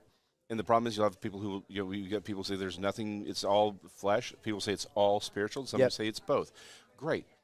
But what if we're cramming too much phenomena into the same box, and that's obscuring it will fully obscure and muddy the water. Yeah. And that's just it. You know, like keep throwing pebbles in the puddle and see how clear the water stays. Exactly. You know? And again, there's a discipline to being willing to say, look, I don't have a sacred cow. That's right.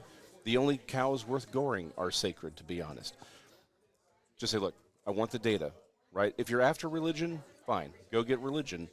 But if this is supposed to be about science and not just science being to understand, not just dudes in white lab coats with PhDs, right. but I mean actual science is stuff that's understood. If you're in it for understanding, then you have to be willing to, again, have the discipline and the language. And we have to be the one. And here's the thing: if you're watching this, you get to help develop this language. That's right. You get to help develop the methods and the methodology for determining what's what, how this works. Because you're right. If the mainstream scientific world isn't going to put the money or the time into it because it's verboten, it's outside of their paradigm, great. That means it's you. Yep. Just like Einstein, just like everyone else. All great changes in science and culture are done from the outside and then they're forced in. And so those ideas, those explorations are then brought in and adopted. You don't have to wait for somebody to develop this. You get to do this. That's right. And you can do it with the Field Observation and Encounter Log 2024 edition. In all sincerity, it's the fact of that top part on the scientific method, observation. As soon as you have seen or experienced, your science has begun, whether you choose to be part of it or not. Yes. Whether you've chosen to wear the lab coat does not matter. The science has begun. The question is whether or not you've hopped on the train with it. Yeah. What are you going to do with it? Yeah. What are you going to do with it now? And much like your personal experiences, much like your personal experience seeing a pterosaur in Texas, it catalyzed you. It moved you to a different place in your life. And the stories of other people's experience have moved you further down the line, much like science or anything like that. Yes. You know, it's once you catch the bug for it, it's hard to put it down. You know, it is, and the trick is being willing to be patient. Yeah. Right. And again, doing the work. Again, I can't stress this enough. Doing the work is one of the most important things, and we have to be willing to say, okay, we have to be humble enough to say my paradigms cannot trump what I'm seeing. That's right. Right. That's right. And again, when I was writing the book, that was when it wasn't until I actually dug all of the material up around the goatmen of the DFW region. I found more and more. I'm like, okay, there's more out here. And I put them all. I did the work, and I found them. And I put them all side by side. I was like, oh, hold on. There's a pattern here that I hadn't seen before, right? And it wouldn't have necessarily clicked unless you put it all side by side. And you're like, oh, I see what's happening. The name Goatman gets assigned.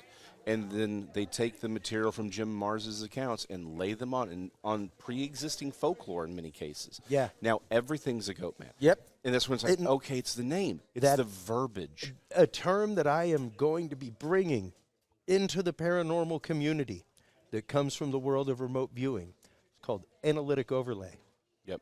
And it's the situation where you see something and you're chasing it, but you start putting your own realm of experience over it.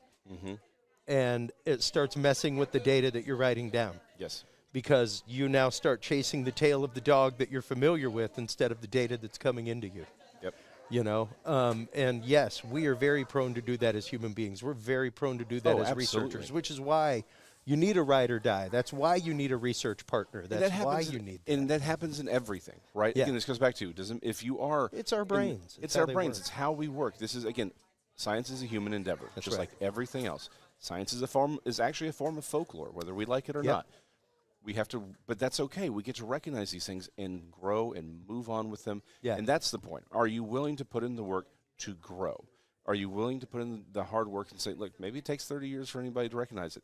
Yeah. Maybe nobody recognizes it. Maybe it takes a century, but that's how this works. It may take 2 centuries, like it did to figure out that the yin-yang's a real thing. Yeah.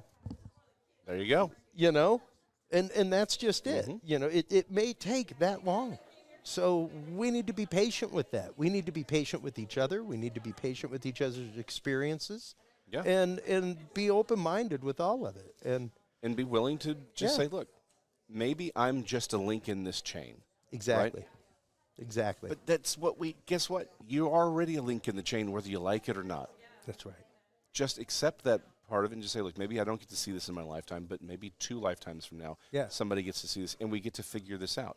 And maybe at the end of the day, we find out 1,000 years from now, maybe the problem is we didn't have the right perspective on any of it. Yeah. And in fact, is it not probable that no matter how advanced our understanding of physics is right now, that 1,000 years from now, we would look back at this as if we were Neanderthals? That's right. Because there's going to be we develop new technology. That new technology allows us to discover more things, which then says, okay, we were wrong about all this. Yeah. There's a different nuance here. There's something. A prime example that I give people of that exact kind of thing is the big freeze that happened here in Texas a couple years ago when people were like, oh, my God, the grid wasn't prepared. It's like, you know why? Because the last time we had that storm, there was no grid. Yes. Yeah, 100%. There was no grid. So how is somebody 100 years ago, when this storm happens and we didn't have power, going to foresee that? And when you haven't had a storm like that in 100 years, why would you be hardening your system against it? Yeah. And here's the thing: even 100 years ago, probably wasn't even as bad as that was. This may have been a 100, 200, or 300 years. Exactly. It's exactly. It's like, yes, in history, has there been a time when it got that cold in Texas, that far south? Of course. It's hundreds of years ago. Yeah. Like the last time we really have that recorded was when we were fighting the Santa Ana to become our own nation. That's right. That's the last time it got that cold. So, okay. But you know what? We learned from this one event. Yep. And it's like, okay, so and we need move to forward, and we move our science forward, and we move our preparations forward. 100%. We can do that. You watching us, you can do this with us, with all of us. It's not just the Ken Gerhardts or the Lyle Blackburns or the Chris Jordans or the lovely Jason McLeans that are moving these things forward. You are. But maybe your name doesn't get put on a billboard somewhere. Yeah. Mine should never be put on a billboard. But maybe yours doesn't get put on a billboard or a book or whatever. That's fine. That doesn't make your contribution any less important. In fact, 9 times out of 10, the people who make the most important contributions, they go unsung. That's right. Much like every dude that worked in the lab building the carbon fiber light bulb. Yes. It wasn't Thomas Edison. Nope. It was a bunch of people that worked in his lab, like Nikola Tesla. Yeah. Who actively sat every day, day in, day out, experimenting with a light bulb and the chemicals and the materials and everything else. Yeah. It came from Edison Labs. But it wasn't Edison that didn't. It wasn't. It wasn't. The founder of Apple, who built every computer. Nope. Or designed them. Even that was Wozniak. Wasn't Steve Jobs? He had a fantastic idea, and he surrounded himself by people who enacted the idea. Yeah. And who built the idea. Not since the garage when he and Woz built the first computer. Yeah. Did he have his hands in actively building a computer? Oh, exactly. And that's how this is going to move forward. Right? It's going to be a lot of unsung people. That's right. Doing hard work, creating new language, creating new disciplines. Yeah. And over time, we will come to a better understanding of this. But again, we may not come to a full or final understanding of this for centuries, and we got to be okay with that. That's right. We need to be okay with saying this work may not be done in my lifetime, but that's okay.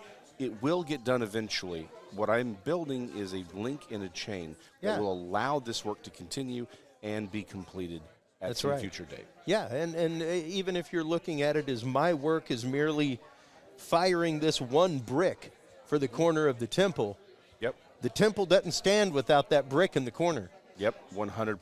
100%. So it's like, even if your work is in that small area makes a huge difference in the big picture. Yes. And this is why I love our conversations, because these are the concepts that carry humanity forward. These are the concepts that carry science forward and that bring these two communities of research in the paranormal with laboratory research.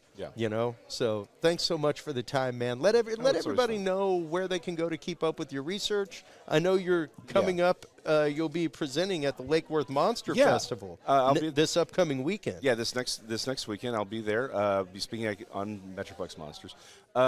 Really, right now, Facebook is the best place to find me, and I guess Instagram also. Jason McLean, MCLEAN, just clean with an M in front of it, and stuff is coming in the future. Unfortunately, I've said that a couple times, but it is coming in the future. We're doing some work. There'll be a new website and everything to make life easier for all of y'all, because I hate everything having to be on Facebook. Yeah. Because now you're sorting through everything. I try not to put stuff like, look, here's what I've eaten for breakfast, right? Yeah. I don't do that stuff, but, sometimes we need things a little bit more easily findable. So I'm working on that. And make your stuff easily findable, like the field observation log and observation encounter log, 2024 edition, available at Amazon.com. You are more shameless than me, and that's why I love having you on the show. Hey, that's why I love you, Chris. So I appreciate you having me on. Always a pleasure, man. While you are online checking out all of the amazing work of Jason McLean and his amazing book, Metroplex Monsters, make sure to stop on by Curious Realm. CuriousRealm.com is where you can follow, subscribe. It's where you can find all of the books, movies, classes from our guests. That's where you can get your copy of the field observation and encounter log. Thank you so much, everybody, for tuning in to this year's coverage of the 2024 Texas Bigfoot Conference right here in Jefferson, Texas. Remember, it is your open hearts, your open minds that make the conversation, and without the conversation, humanity does not move forward. So take care of yourselves, take care of each other, and stay curious. We'll talk to you soon. Bye-bye. Thank you for tuning into this episode of The Curious Realm. Stay tuned for more guests, forbidden topics, and hidden truths. Follow us on social media by searching Curious Realm. To download the official Curious Realm app and view the Knowledge Vault, or become a sponsor of Curious Realm, visit our website at curiousrealm.com. Curious Realm is available on your favorite podcast and video services, curiousrealm.com, as well as KGRA Radio, APR TV, and the official Curious Realm app for Roku devices. Curious Realm is a proud member of the Ground Zero Media and Aftermath Media family of podcasts. For more great shows and members-only content, visit aftermath.media today. Thanks for listening. Stay curious, and remember, the other side is always watching.